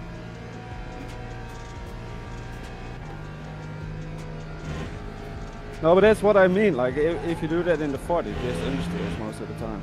It doesn't want to spin on you. At least not if not braking. Yeah. Big off track in Blanchimont. Oh, That doesn't help Mate. for the lap time. Half spin coming out bus stop.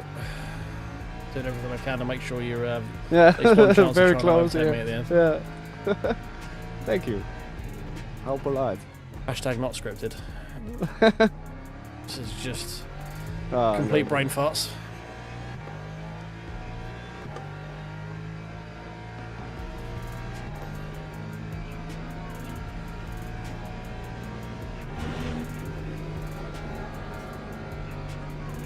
Hey, we made it through Radion finally. I saw someone at the moment with a wall there. I haven't seen up until this point. Ah, everyone is driving very good. There's time marks going into a barrier on the exit. Ah, oh yeah, that's true.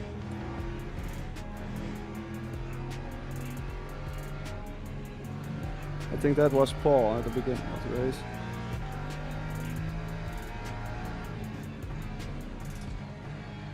Oh no, Sprout. It was Sprout in the Ferrari. Oh, Yeah, I think so. Because he was in the battle before and now he's last. So something must have happened. damn it.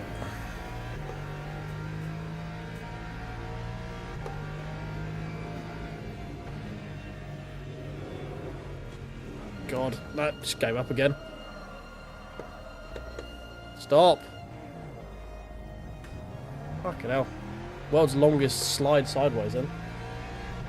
Well, that's also like, this is straight up the risk that you took when you Yeah. increase the fucking rear around with ride the height leg, and yeah. It's weird, it's been a switch the last 2 laps. And I mean, But what you can actually try, maybe that, because that is something that just works sometimes. I only started fiddling with that once I heard from Michi Hoy, I will make it interesting for you too, that he tried very high rate on hypercar with max wing, and it was just the quickest overall. And since that moment I've been fiddling with that, you know, so that might actually be something worth trying in the Lexus. Well, add a bit of wing to it. Yeah, just run max wing and then very high rake. Just keep adding rear ride height until you overcome the understeer and then see what the car does. Because it will be slow on the straight, but it will most likely be a rocket in the corners. It will just be the fastest there, you know. Yeah, it just seemed to like just bizarrely give up. Like, I was just going through P1 and it's just like, nah, I'm done. The rear's just like, nah, mate, don't worry about it. It was just, yeah, it was like, I hadn't done that up until the last 2 laps. And I looked, the tyres were just below 90%, but I had 2 spins. So oh, look at that one, the Alan's lap time. 2:19.999. Beautiful, that's beautiful, Alan. Well done. Very nice. That's beautiful. Yeah, I think I definitely could have got to 20.5 in that, probably. Just, yeah, I don't know what happened last thing. Oh well, just fiddling with the setup, I guess. Yeah, I would.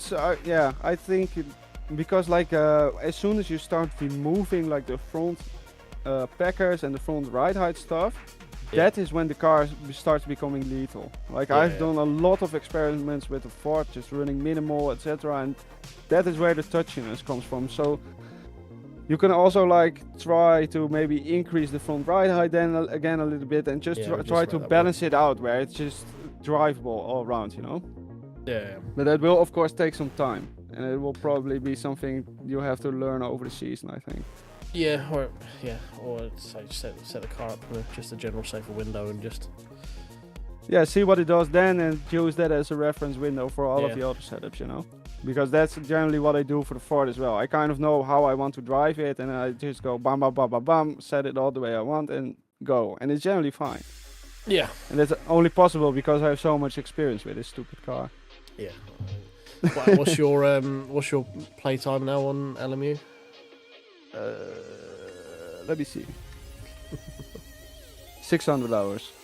Okay, yeah, so you got 100 hours in it more than I have, plus all the other stuff you've done before as well, so... Yeah, that's true, yeah. What happened, Vaddy, was just the car just gave up on me. Twice. Like, I was going through Piff Paff and the ridge went, nah, I'm just gonna, do you know what, I feel like being the front axle for a minute. So that happened, and then that happened again through P1. So... I fiddled with the setup to try and get a bit more turning, and I got a lot more turning than I expected in one corner. So... one of those things. Were you Sprout in the race? Sprout? By any chance? Because I don't think I saw your name, but you were on track, so.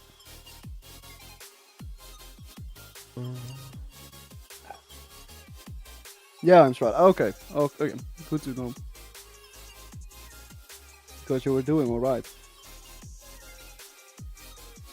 Happens to the best of his mate.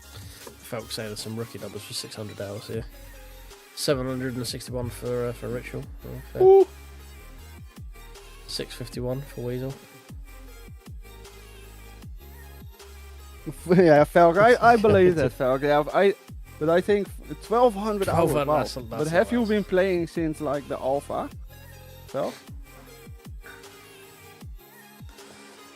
2600 hours. Wow. 2600 fun. Jesus Christ.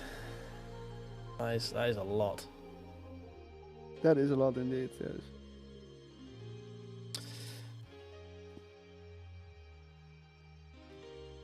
How do I keep them below 81 degrees? Simple. It's called using the Lexus. I don't know why. It's just how it works. Lexus has got like. But to be honest, I also had fine tire temps. Mine also stayed at 81C, roughly. Yeah. So I think it was also just 22C ambient and 34 track temp. 800 so hours. That's kind of like the limit to where the tire can cool itself, you know. I've got a solution for that. Don't use the Lexus. Yeah. No, I like the Lexus. It's just I made it a bit more lethal, and then I did a lot of laps on it on the other setup, which was a lot more safe, and I didn't factor in tyre deg. I was just asking too much of the tyres. Basically, it was a me fault. It wasn't the car. The car was great up until that point, and yeah, it was just it was a skill issue basically. It wasn't the car. It was I fiddled with the setup, didn't factor that in, that when the tyres would deg more, that it would not carry as much through the corners because it was a bit more turning, and yeah, it's just I ran out of talent basically. I think that's also why I use the analogy of having a slider that goes towards speed or going fast, and the other way is stability, right? Because you can definitely make a car faster, but just like with Max Verstappen in real life, right? A fast car is generally a freaking knife. Yeah, it's not easy. No, the car gets quicker the more unstable it gets, because the more unstable it is, the quicker it is to turn direction, and then the question becomes, it becomes a skill check every time you turn the wheel. Exactly, and also like with the braking, and there's very peculiar stuff that you have to overcome in order to like actually have the setup be really quick and not die. Yeah. Well, I mean, that's the reason they're called aliens, right? It's because they can drive. Exactly, really they can do that, and really they can do that very setups. quickly. You can just put them in the car and they just figure it out, and like 10 minutes later they are doing 1% of world record. Yeah, they give them like 5 laps going, oh, okay, I figured out how to do it. Yeah, exactly, like, all right. Meanwhile, give me that setup, it'll just fucking loop it everywhere. Oh, do we jump straight into a one stint sprint that goes in 30 seconds at Spa? Yeah, it's good practice. Yeah, go on. Okay. Registrar. Oh, I will hop out of the rig now, though. I will just hang out in a stream for a bit. Yeah, I've been sitting in my rig for like 3 hours or something, so time to stretch a little bit. 3 splits. Interesting. See you later, mate. Have a good one. Have a good stream. Cheers for that. See you, chat. Goodbye. Bye-bye. So we'll be doing this again in, as Jeff said in chat, in a couple of weeks as well, when we go to Imola. So it's be every other Thursday, basically. We'll have an open lobby. You guys can jump in, do some laps with us, and I'll be there answering questions and stuff, all that sort of fun bits and what have you. And yeah, we say thanks for Jeff for the server. Both Ollie and Jeff's channel are in the description. If you can go over, give them a sub as well, that would be very appreciated.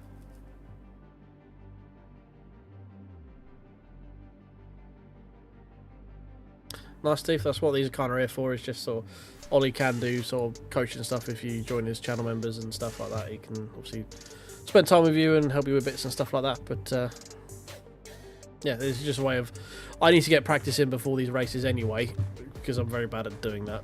So this forces me to actually sit down and get the car at a track and try and figure out what I want to do with setups and stuff like that. So.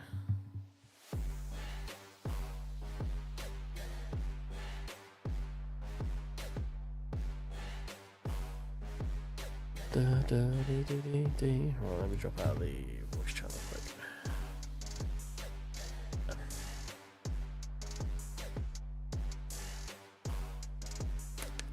Yeah, there you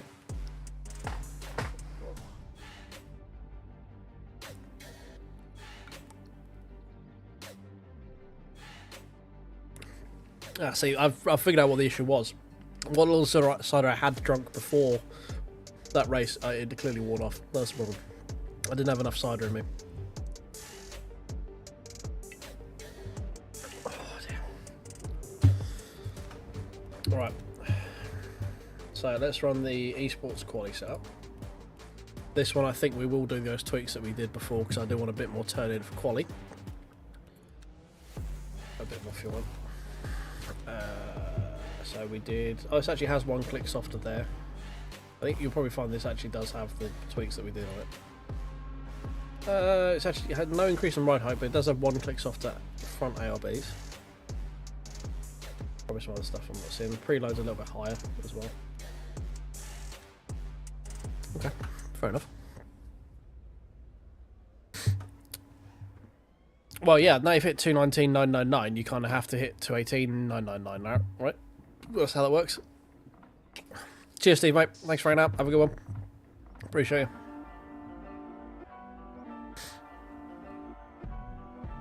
We're just going to be bouncing through some public races for now.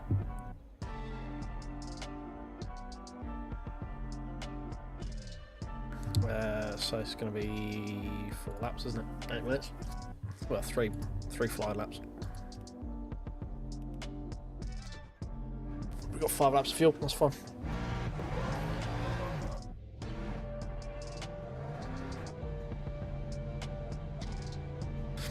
Yeah, I needed to spend some more time here. That's why I had a stream here last. It was last week before last. Of like, I need to get into the 220s, and we did that finally. I think my PB here is a 220.6 in the race. We probably could have got a similar in that little sprint race as well, if I had been able to, you know, keep on with that.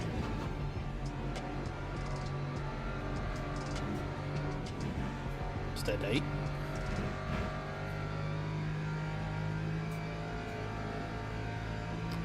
Spa's a deceptively difficult track because there's just lots of different types of corners that all require different disciplines, and if you get any one of them wrong, it can have a big impact for like the next sort of 3-4 corners.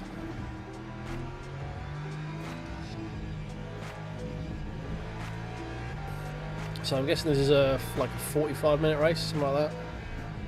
40-minute race. So I'm guessing we don't need to pit for fuel. I don't think we need to LICO either. We need to get an hour stint here.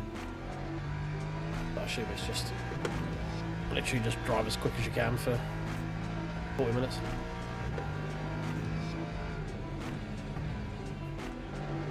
Right.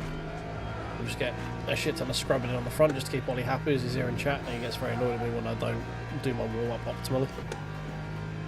Which is basically just trying to get as much heat in the tyres as quickly as possible.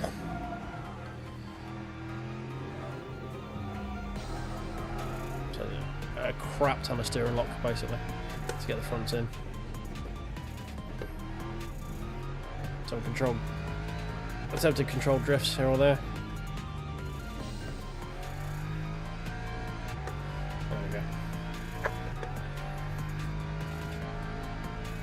There we go. Kind of in the window. Not great, but kind of in the window.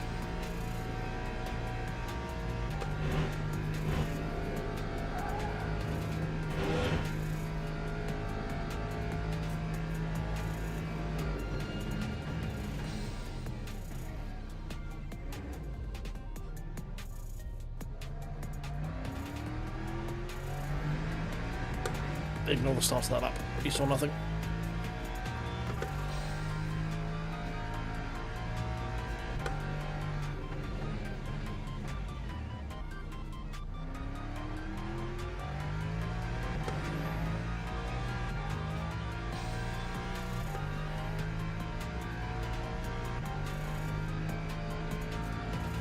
See, do we have enough to go flat? We do, lovely. No, don't give it me, thank you. We need to get back into the old green diamond now, don't we?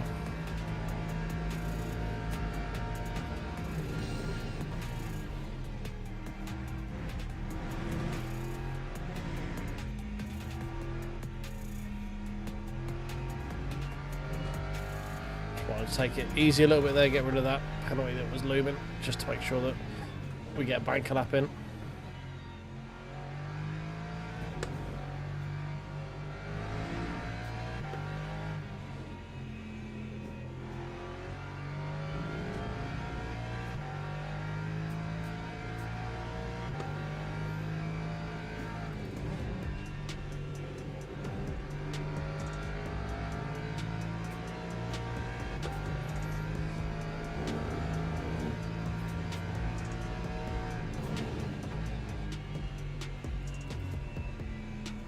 Fast into that, or I'm just sheepish and didn't want to apply too much lock after what happened in the last race. Either and both are possible.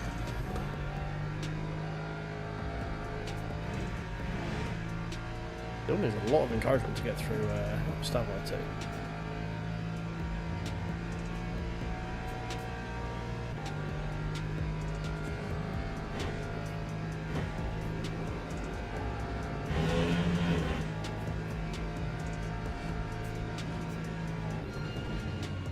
Too late. Way too late.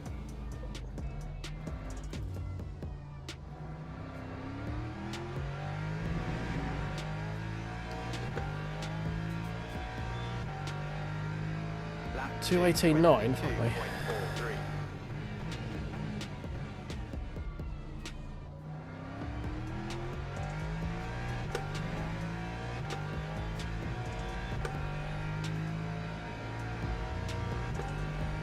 We'll ignore the 2:22 because we know there's a lot of mistakes in that lap.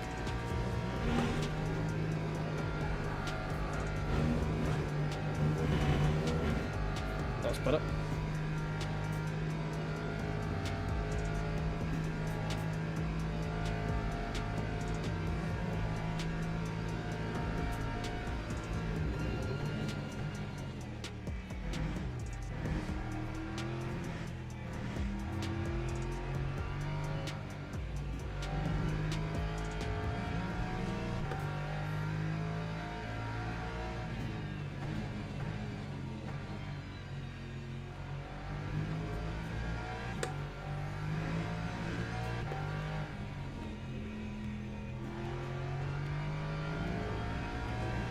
Bit better, not a great exit.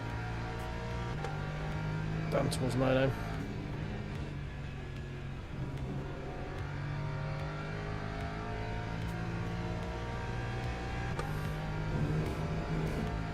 Lost a couple of seconds through, through pool as well.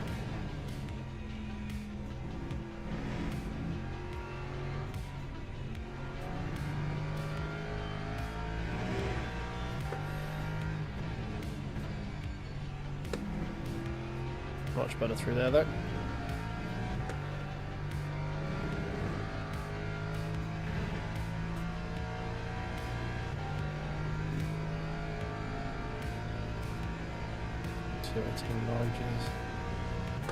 So quick. So if we can get a 20, I'll be happy.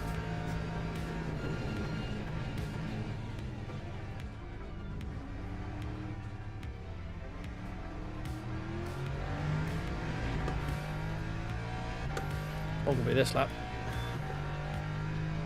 Time 2:21. Close, but not quite. 17.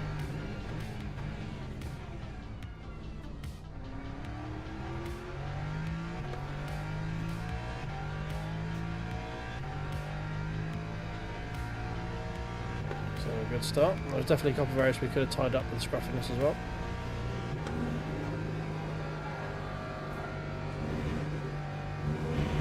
Still a little bit of encouragement left to get the nose to come back round that time.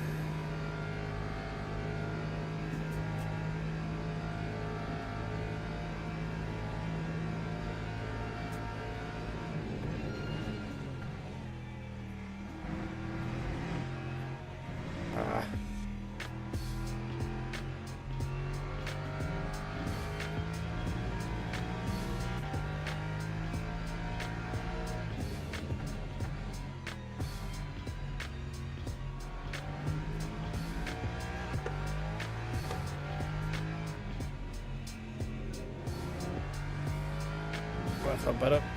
We know there's some more time to make up through pool as well.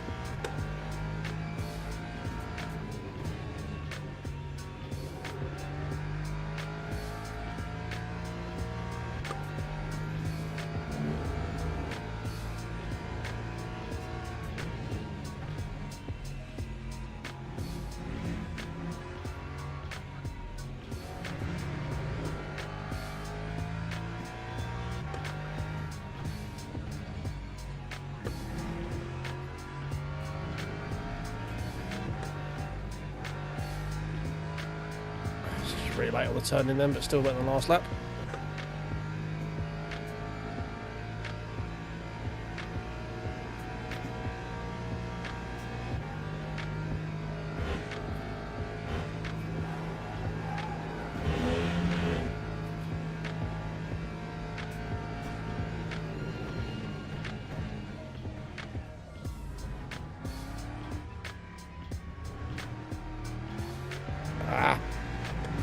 Come on. Lap 2. 220.9, we'll take it. We'll take it.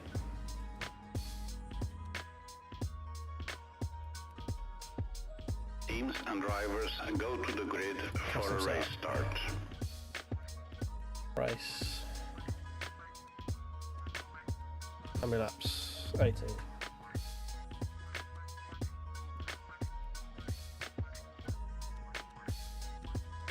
Do 19. Start. We'll leave that as standard. I'm just going to nip to the loop. There with.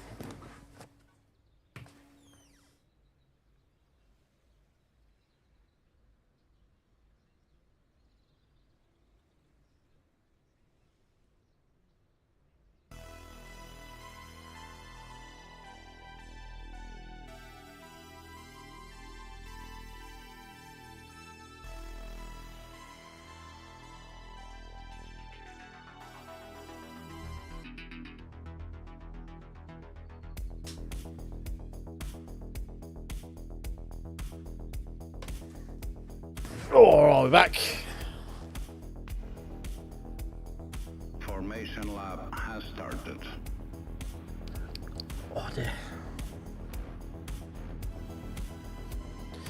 Yeah, it's definitely a groove thing with Spa. You need to be in the flow with it. What do we get? P10 quali. Okay. Car 14. It's not too bad. Definitely game probably want us higher than that though. Definitely got out qualified by lower rated people, so the game's going to give me a rap over the knuckles for that one. But yeah, quali is definitely my weaker area, so I need to do more with working on that probably. I need to spend more time hot lapping basically.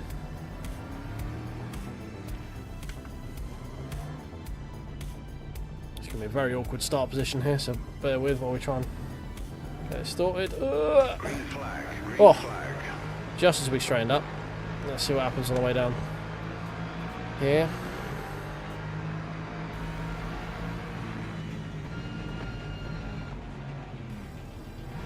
Oh, accidental neutral.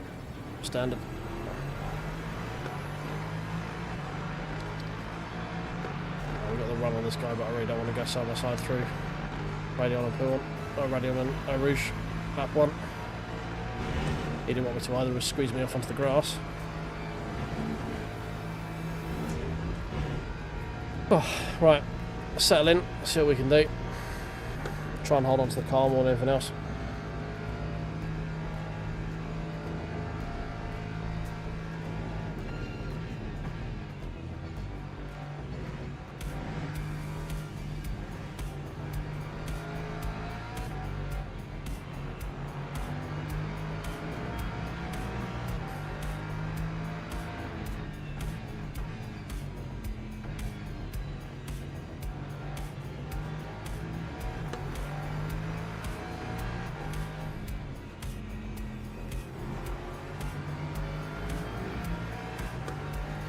Just try and stick with this pack for now. It's probably inevitably going to be some form of incident. It usually is, like one at Spa. Surprised everyone got through Radion and Eau Rouge without incident. There we go.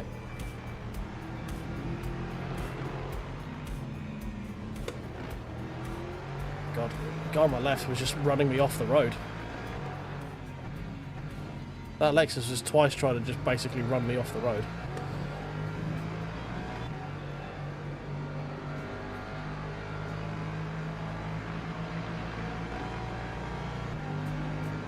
Dude.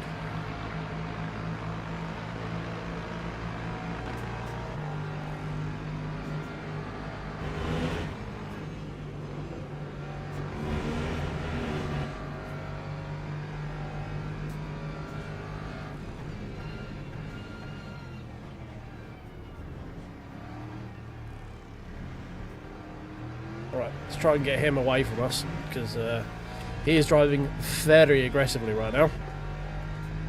Time 2:34.57.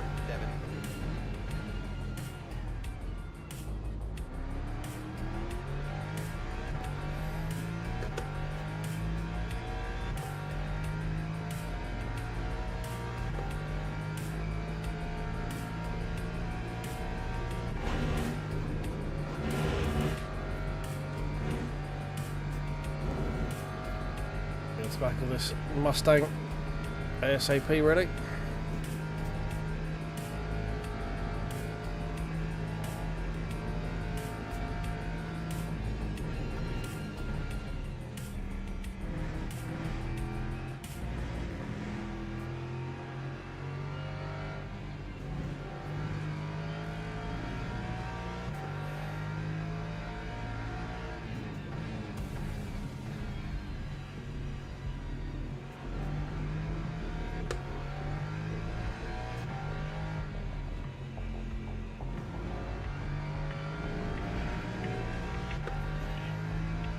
Seems to be pretty quick.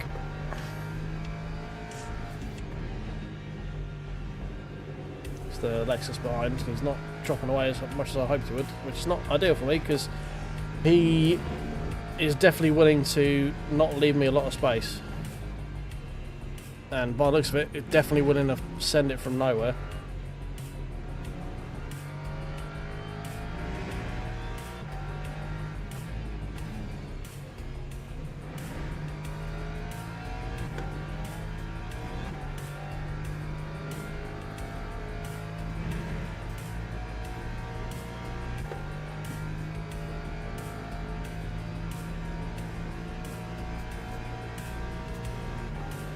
Might be a lonely racer, you know. Seems to be a bit of a gulf between the guys at the front and us. Well, yeah, carrying way too much speed in there. This guy is going to send it into the source. That time was a 2:22.18.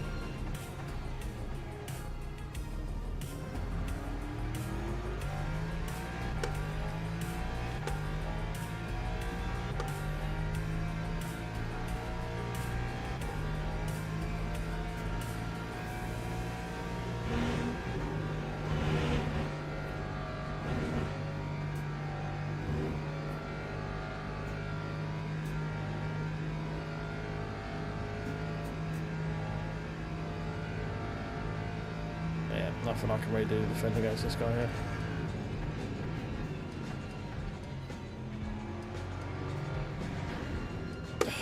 Mate. You have to leave me some form of fucking room.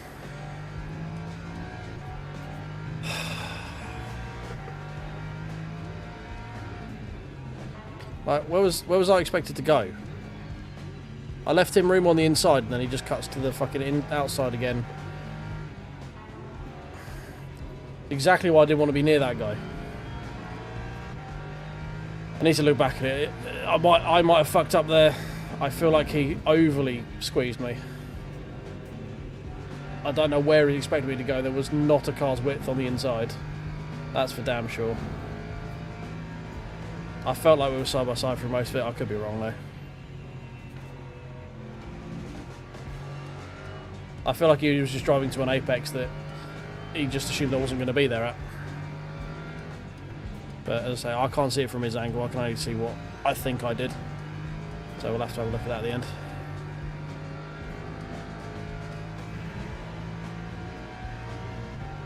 It's exactly what I thought was going to happen, based on how I'd sim and drive like 2 seconds.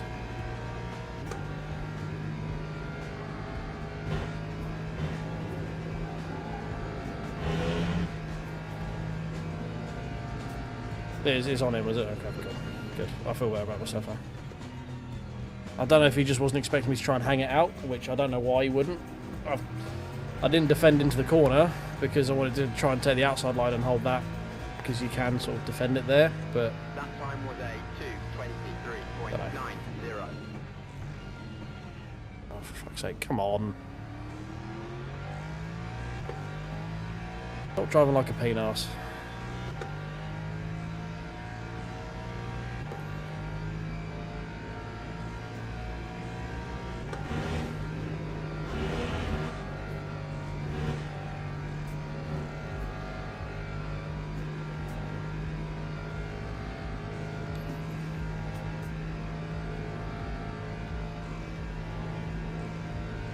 Probably should have put the fan on before starting this race. Oh, dead. Yep. Freebie, thank you very much.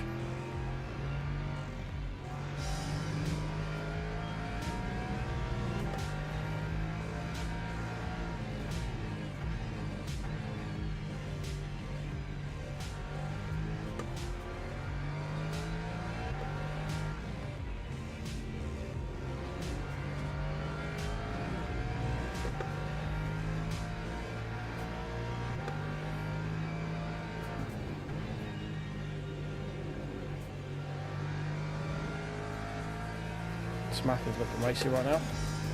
Kind of, the name seems to fit.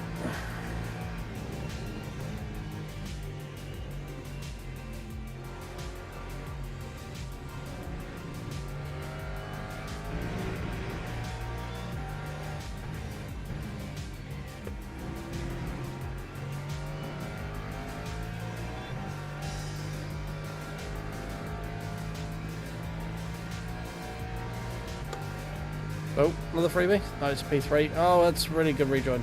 Thanks for leaving Debris on the track as well.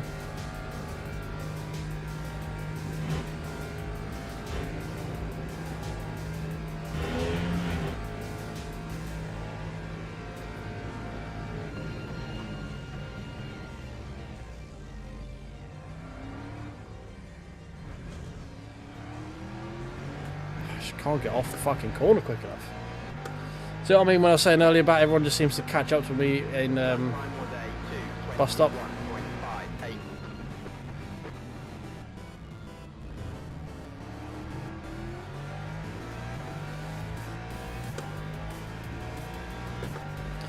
Shed progress is we should have a Sparky out Saturday afternoon to wire the shed part of it up so I can get the walls up.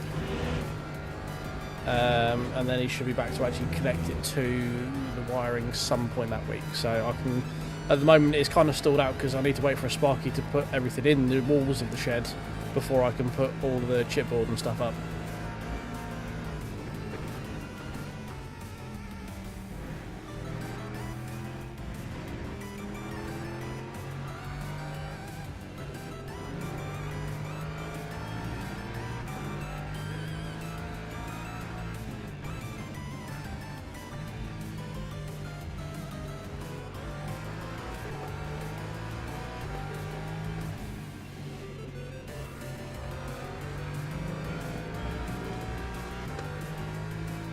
But hopefully it should be pretty much done by the end of next week. Once I get the chipboard up, I can then get the actual wall decoration up, and then I can spend like a week or so moving everything in there, getting it all sorted. Because there will probably be about a week or so where there'll be no streams to on. I'm getting everything sort of set up. Oh, hello.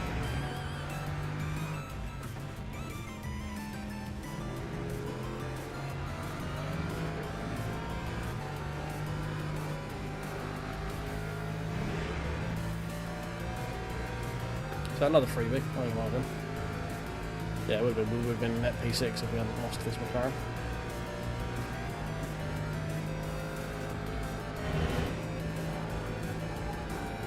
He's fine about half a second from where we are now.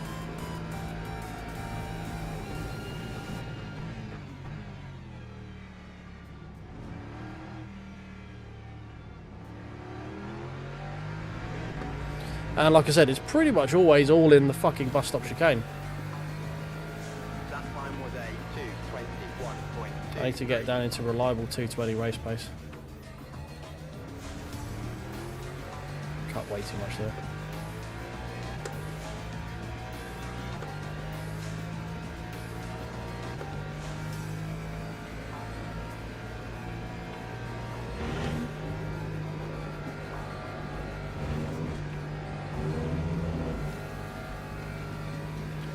Flooring, I've already laid the flooring. I've got some dark grey laminate vinyl planks, so LVP or LVT, whatever your flavour is on it. So it's just like hard laminate flooring, but not made out of wood, basically. The flooring's down, the base layer of insulation of the wall and the roof's done. I need to put the actual in-wall insulation in once the wiring's done. and get the chipboard up. Once the chipboard's up, I can get the interior decoration up,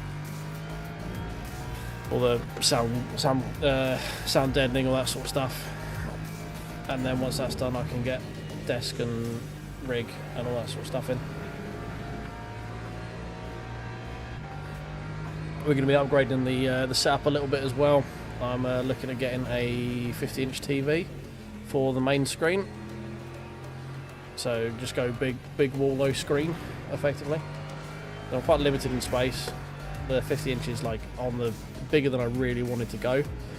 But we're looking at getting a mini LED, so not going to have massively high refresh times or massively slow response times. So that should be cool. And then we're going to have the rig on one bit, and we're going to have a desk area where I can hopefully stream from as well. Once the shed's all done, we'll be doing a streamathon, I think we'll call it, which is basically just I'll be streaming every day while we've got a timer going on, and timer can increase based on any donations, memberships, or just subscribers and all that sort of stuff. And then some days we'll do sim, some days we'll do other stuff. Lap 2:21.03. So lots of cool stuff coming.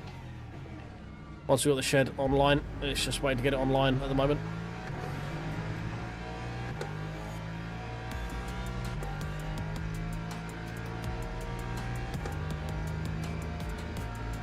Yeah, the click was a bit of a learning curve because it's in a shed, so there's obviously a lot of flex in the floor. Oh, we were hypers, aren't we? Yeah. Means we've got to press the button.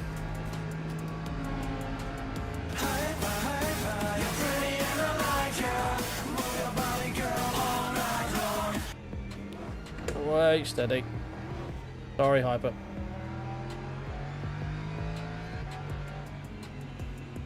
Try to get out of the way for you, mate. I do apologise.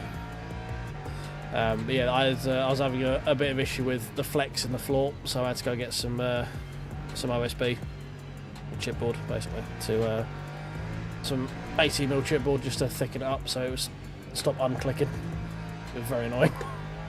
I'd lay it, I'd stand on it, and it would unclick, and like, this could be an issue.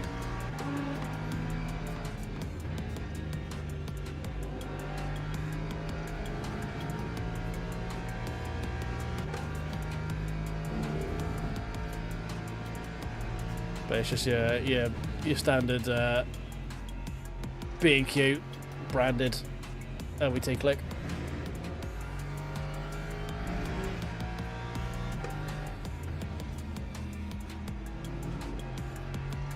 I have officially retired from floor laying as well. I don't really want to do it again. Yeah, reading up on it, I've got all the the really thin underlay and stuff like that for it, but when I was reading into it, it's like, yeah, you need it on ideally concrete or chipboard. I'm like, right, yes. My fat ass walking across wooden planks for a flooring is probably a bit too much flex for it, so just went out, bought some OSB, laid that down, and it's been fine since. Alright mate, thanks for coming down. Appreciate you. Hope you had a good evening. Tickle the like button if you haven't already. I've not been doing a very good job of getting people to do that so far.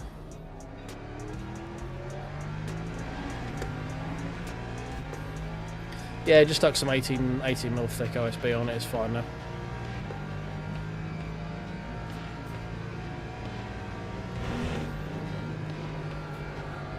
Oh, I'm just going to keep my foot planted in, fuck it. 0.75, yeah.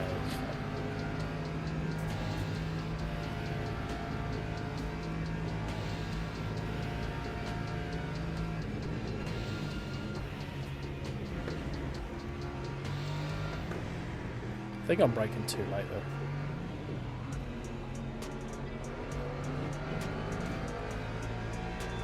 Worried I was going to get broadsided there.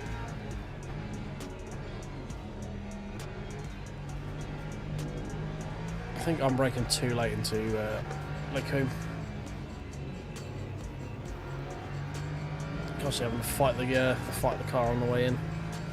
Could also be brake bias, but I feel like try bringing that breakpoint back a little bit. Might help us out.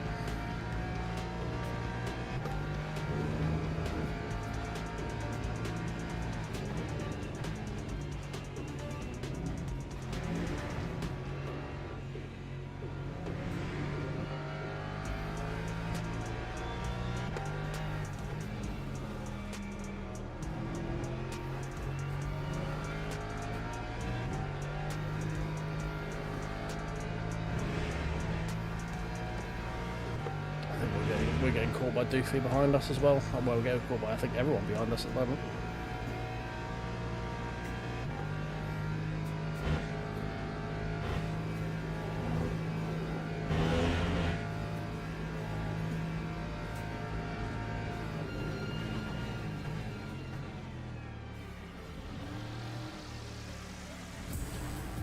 That's better.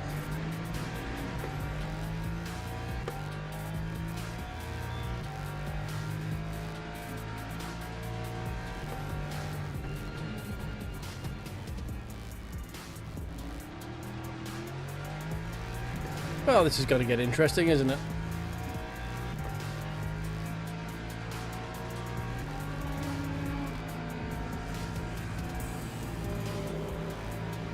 Beautiful. I love losing speed all the way down the fucking Kemmel Straight because I have to lift at the bottom of Eau Rouge.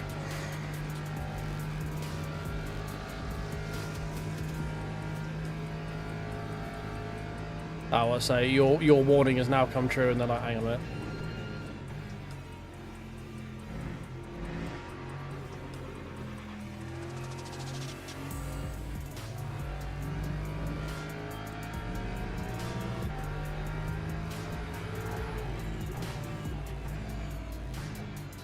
Alright. I mean, I even lifted off, mate, to give you a chance to get into the corner, and you still managed to go deep.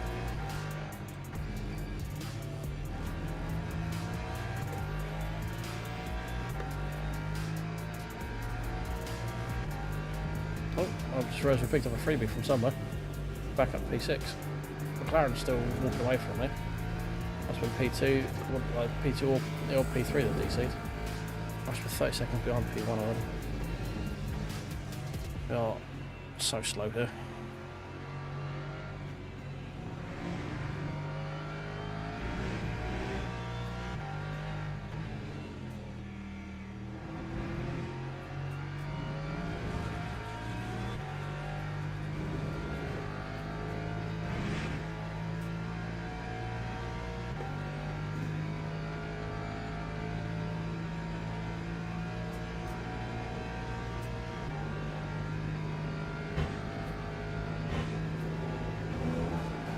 Don't touch that curb. We don't like that in a curb at Marchmont. Very bad curb.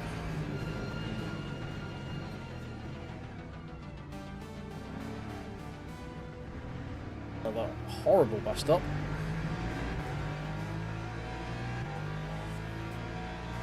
Getting braking too late there, I think. That time was a 2:22. That's just way too slow.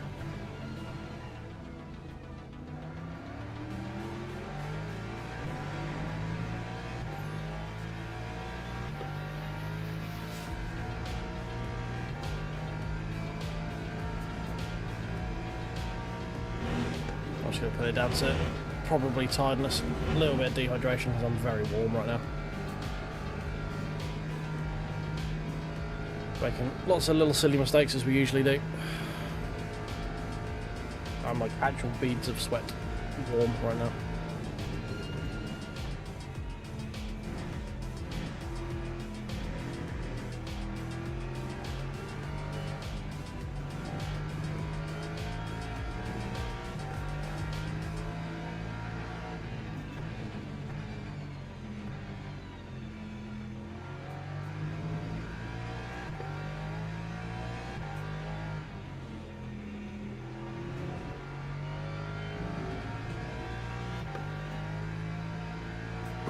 So I've stumbled across just some guys through streaming, other guys who stream as well. So it's basically called TheSimCafe with Jeff. He's the one who's running the league that I'm about to start. You can pick him up from the LMU Discord. Usually a good place to start looking for him. if you can get into like other racing forums and stuff like that, like overtake.gg probably will have a few of them. If you can find some stuff over on LFM, they've got LMU type stuff on there as well. You might be able to find people who are doing leagues over there. There's a number of different places you can look. But yeah, a lot of the sort of streamers my size and stuff like that, a little bit bigger, usually run community streams. John at Only Fools is doing his community stream at the moment, so just got to kind of keep your ear to the ground with it, I guess. They pop up reasonably regularly. So the easiest place to start with would be the LMU Discord, is where I would say. A lot of them advertise on there. We are getting hunted down by Alexis behind.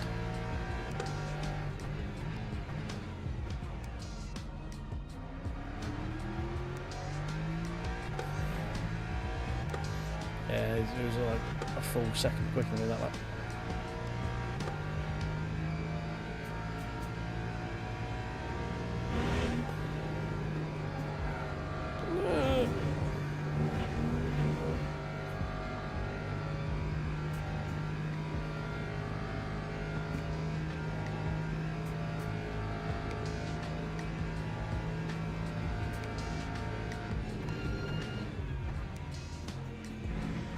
I mean, one of the things with LMU as well is you don't really need leagues in this as much as you did in other games, because you've got the championships that they run in-house, which is kind of the same thing.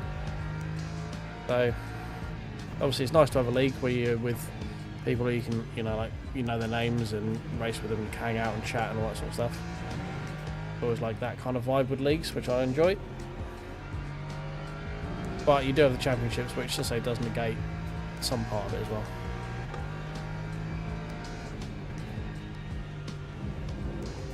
Nice. Well, I hope your 8 races have gone well. Hopefully they go better than my generally races do.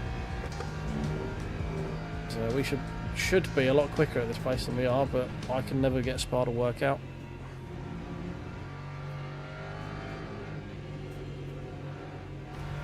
Oh, hello. Really? No, back marker. Beans.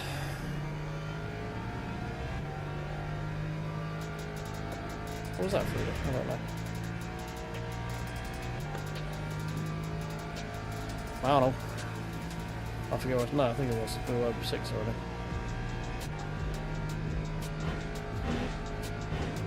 Oh, that was way too late to turn in. I did not want to grip up then.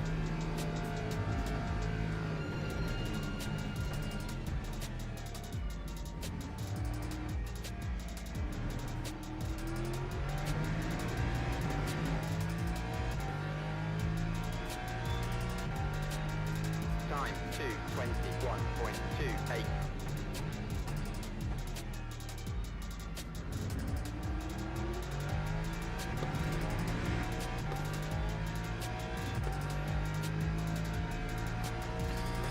It was half a second quicker than me again that lap.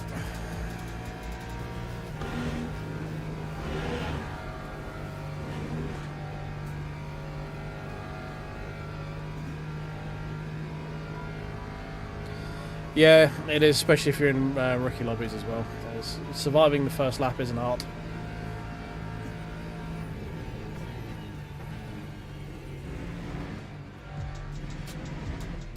Another track cut.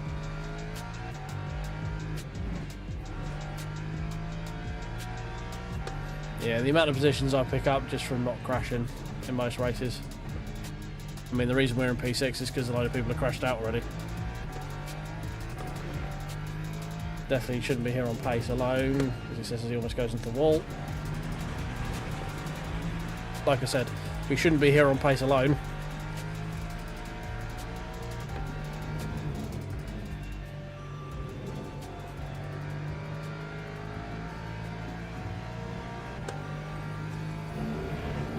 It's a shame, that was a good lap up to that point.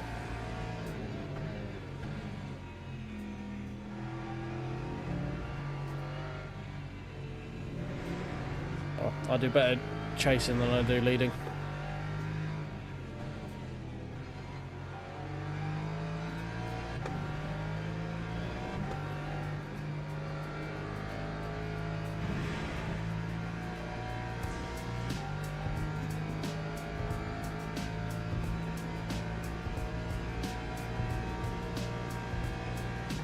think it's going to make much difference though. He's still just offing the fuck down the road.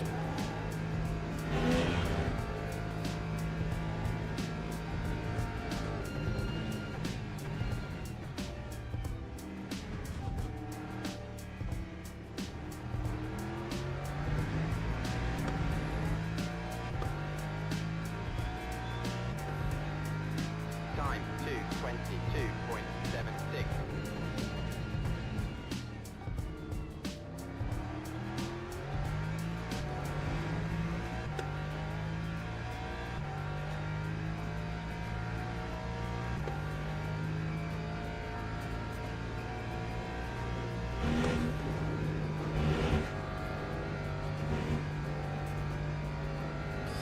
Yep, we are struggling to keep up right now. Don't know what it is with Spa. I just never put this place together.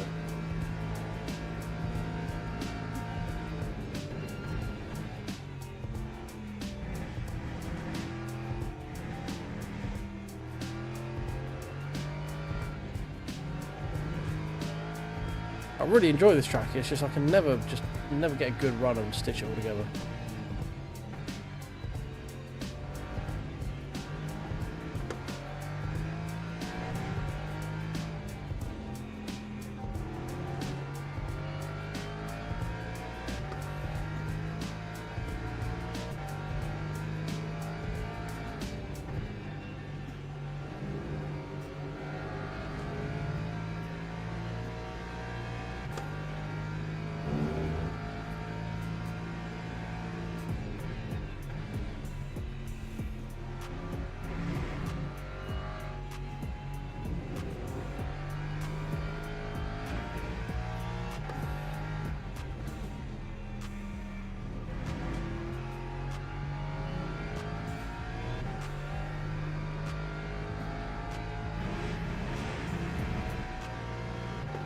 Yeah, I mean every single corner also has this like, it just seems like you need a different skill on every single corner pretty much. Oh.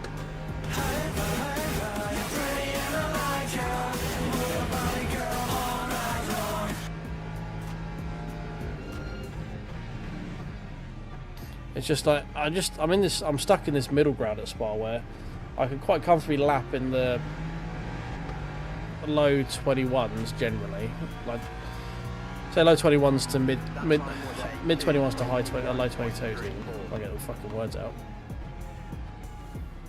But I get little flashes of like a 20 and that's it, and then I'll just have another 22.5. It's just so fucking annoying. It never looks like I'm making any fucking progress at this track, and I know I am, because when I first got onto LMU, oh dear, that was a back marker unfortunately. Oh, right.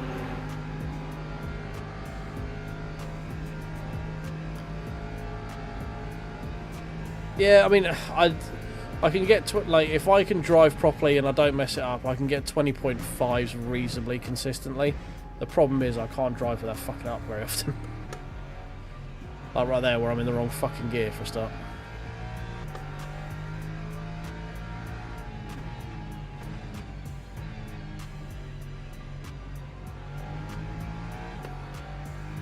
I'll throttle too early there.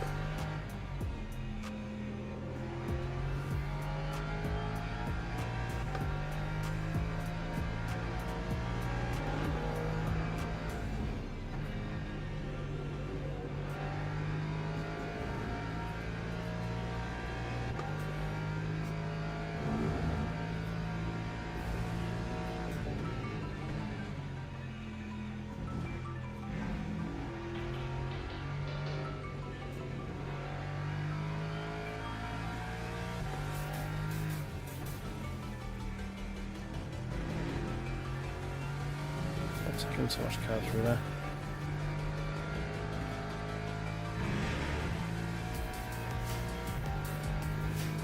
Yeah, I mean, I've been doing this for, I've been lapping Spa for the last like 2 hours now, so I'm probably just a bit tired as well. Oh, don't touch that curve, thank you. But it's mostly the Spa just seems to show all the inconsistencies I have very regularly, and it's just very annoying.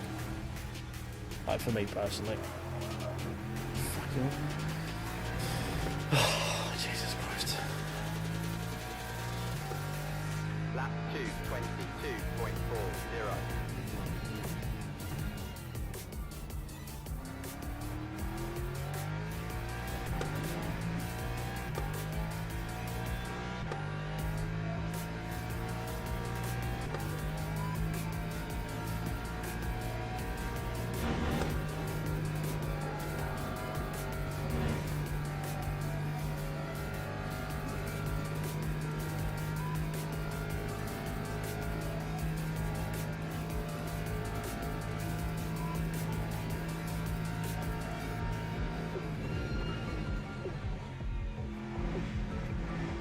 Oh my god, stop cutting that corner, you fucking idiot.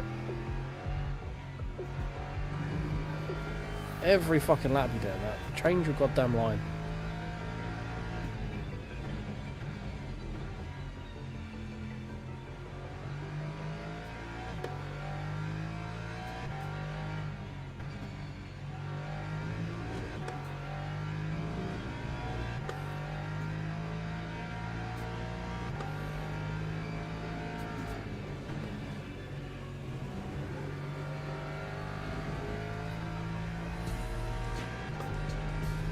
Yeah, I can just feel me losing focus, I think is the problem.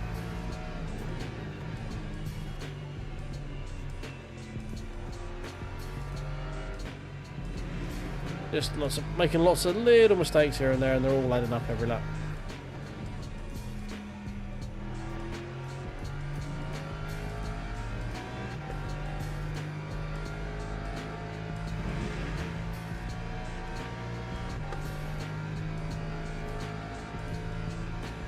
Like here, you can see we were down like over a second at the top of the hill, and we're now down 6/10. So we've found 4 or 5 tenths over this lap that I haven't found on my PB.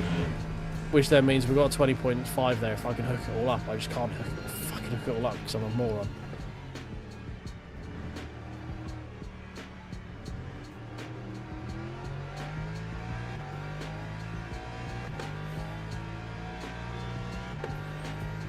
We've got 3 laps left now. 1.53.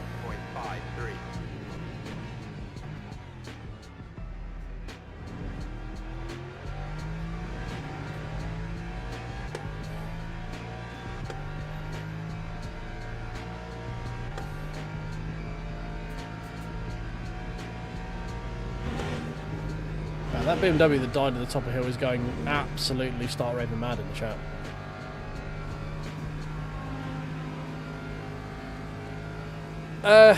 Not too bad F1. Like, I can do 20.5, 20.6s when everything sort of lines up, right? It's the problem I'm having is just getting everything to line up, and that's generally always the problem I have. My qualifying also sucks at this track as well. Never mind.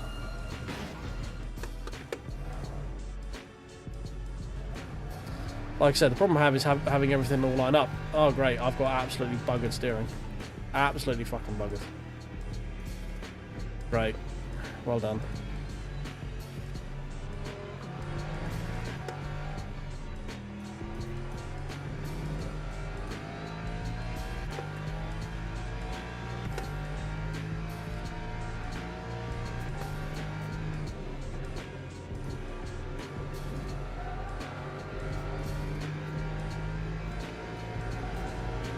Well, never mind.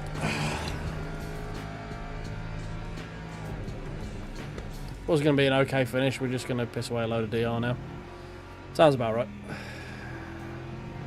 As is tradition on this channel, we throw it all away with a few laps to go.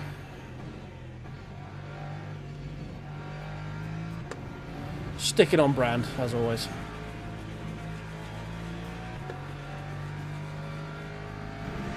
If you can't see, my wheel is literally at like a thisward angle to go in a straight line. Because we've got bent steering and a puncture on the front axle, so it's fucked basically. Almost killed by a hypercar.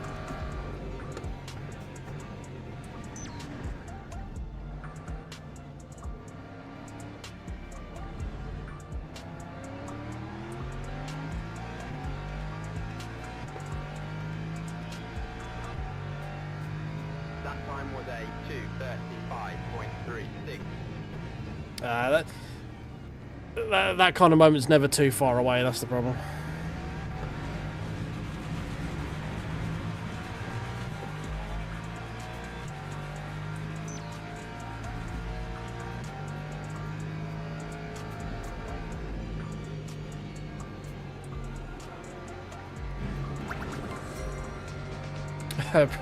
At least it earned me a follow, I guess, so appreciate that.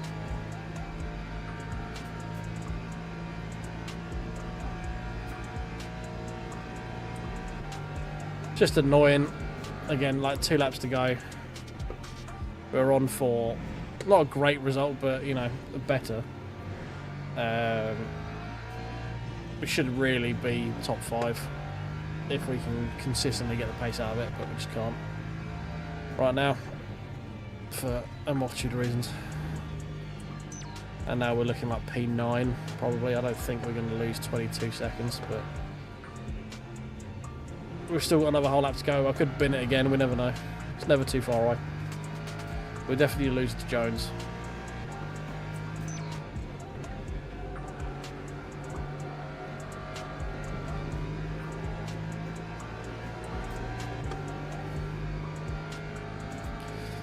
So league race is on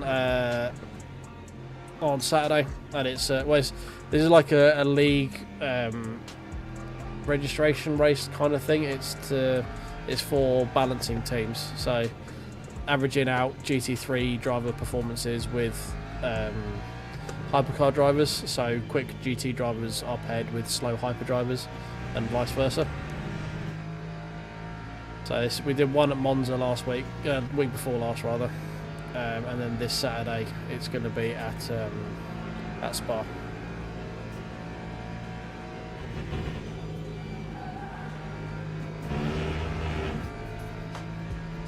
So if anything, it's just going to, if I have a bad race, it's just going to help me with better teammates, so we have a better chance in the championship, right?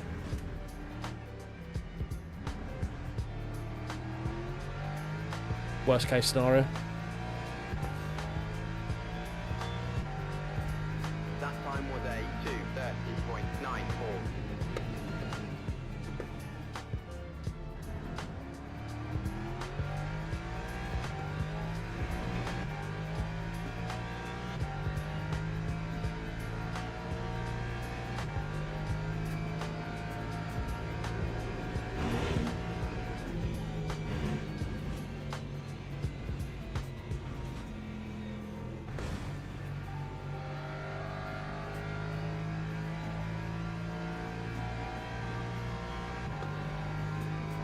It's open.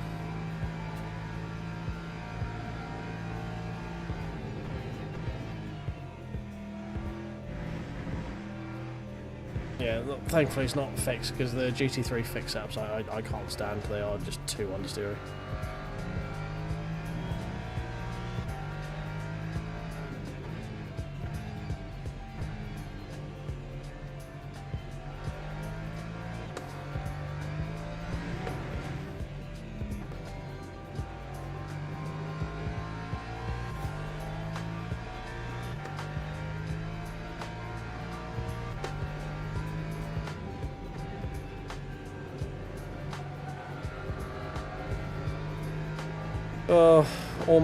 Almost free.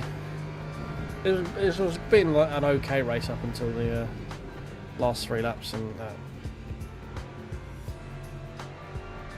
just made a very annoying race even more annoying. For no fault of mine.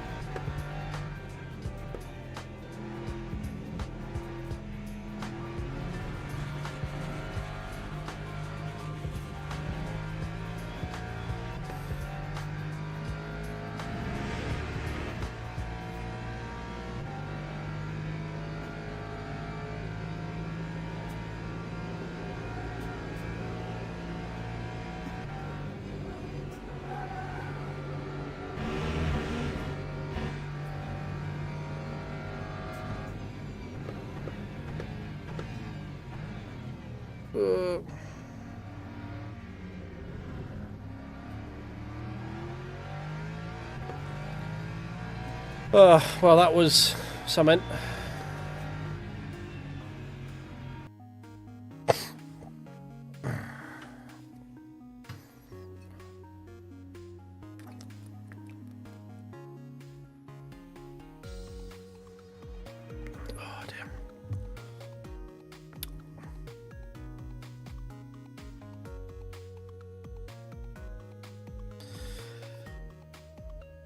Yeah, I generally do drive the Lexus at the moment because this is one I'm in the league in the league with, so I don't really want to be jumping around between different cars and stuff as I'm learning it. So potentially depends what time I get off work as to if I can make it or not. Reason I did one tonight is because Fridays historically are generally quite busy, so I can't always get out and in to one of Jeff's races before they go. Right. Let's have a look, see if we are at fault for and murder.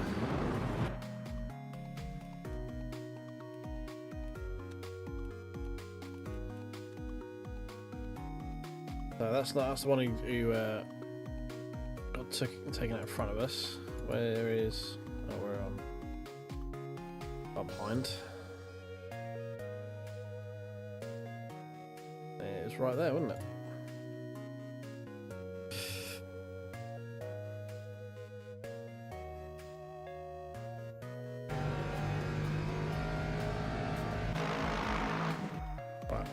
Have a look.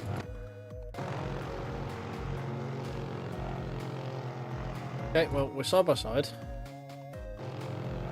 We're still side by side. We're still side by side. We're still side by side. He starts turning left for an apex that I'm already there for. Yep, that's all on him. Not much I could do there.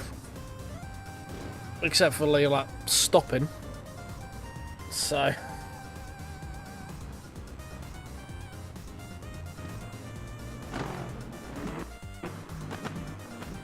like I left him so much room on the inside here. He still technically cut the track.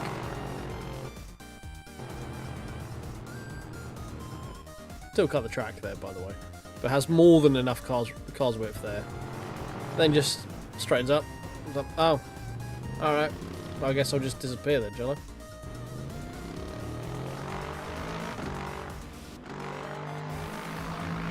Okay, fair enough, I guess. Don't feel bad for that one. 25, yeah, see, I'm getting a lot of front grain in.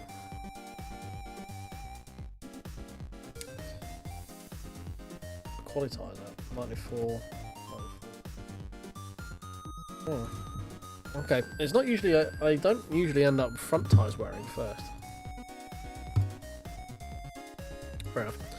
But yeah, I enjoy the Lexus. It's relatively safe. It does have a bit of a floppy back end every now and again, but pretty safe. How much did we lose?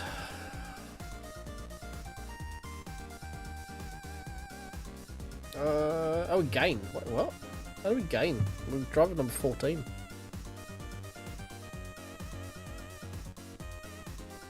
Alright, I won't complain about it.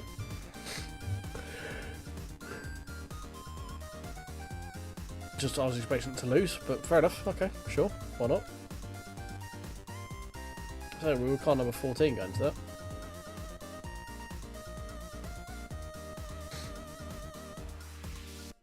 Yeah, mate, I'll be there on Saturday definitely. Yeah, I might be there tomorrow. I might not be. Probably more like not, just because my schedule is tough. But yeah, if not, I'll definitely be there for the Saturday race, and hopefully we can find a bit more consistency. But who knows? But what is it now? Oh, it's midnight. What have we got? Do we want to do another one? What have we got available to us is the question. So half out of that one. I don't really want to do Fuji in the prototype, but there is nothing. Just nothing of interest. Damn, this is a really good week, and I just seem to be in the time slot where there's fuck all. I like this one, because I do well in this one, because this is a fuel save race. So it means I can offset my lack of pace by my ability to stretch stints. And this one was actually quite fun. We had a bit of a shit race here the other day, but it was actually quite a fun setup.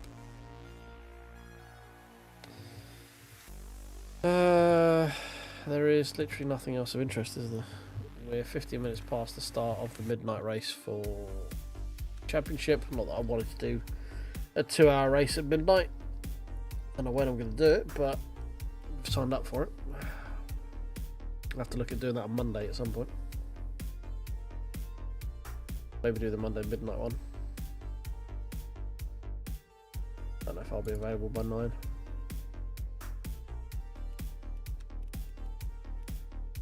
Maybe. So we're going to try and do the championships because we should have the shed available to us at some point, which means when I get that I can jump on earlier and we can do those championships and stuff. But I think we're probably going to call that there for this evening, guys. Thank you very much for hanging out. I hope you all had a good time, had fun in the private private lobby that we had before we did that race there, and we've got potential at Spa. There we go, that's the word. We've got potential at Spa. We've got a little ways to go in terms of improving our consistency, which is we need to find 1 lap pace in quali, and we need to find consistency just to get the times. They're too wide at the moment. We're doing 23s, then we're doing 20s, then we're doing 23s, then we're doing 20s. Need to bring that closer, and then we'll start actually maybe making progress. But yeah, thanks for hanging out, guys. I may be back tomorrow. If not, we'll definitely be back over the weekend because I want to try and get. I'm leaning on doing this one.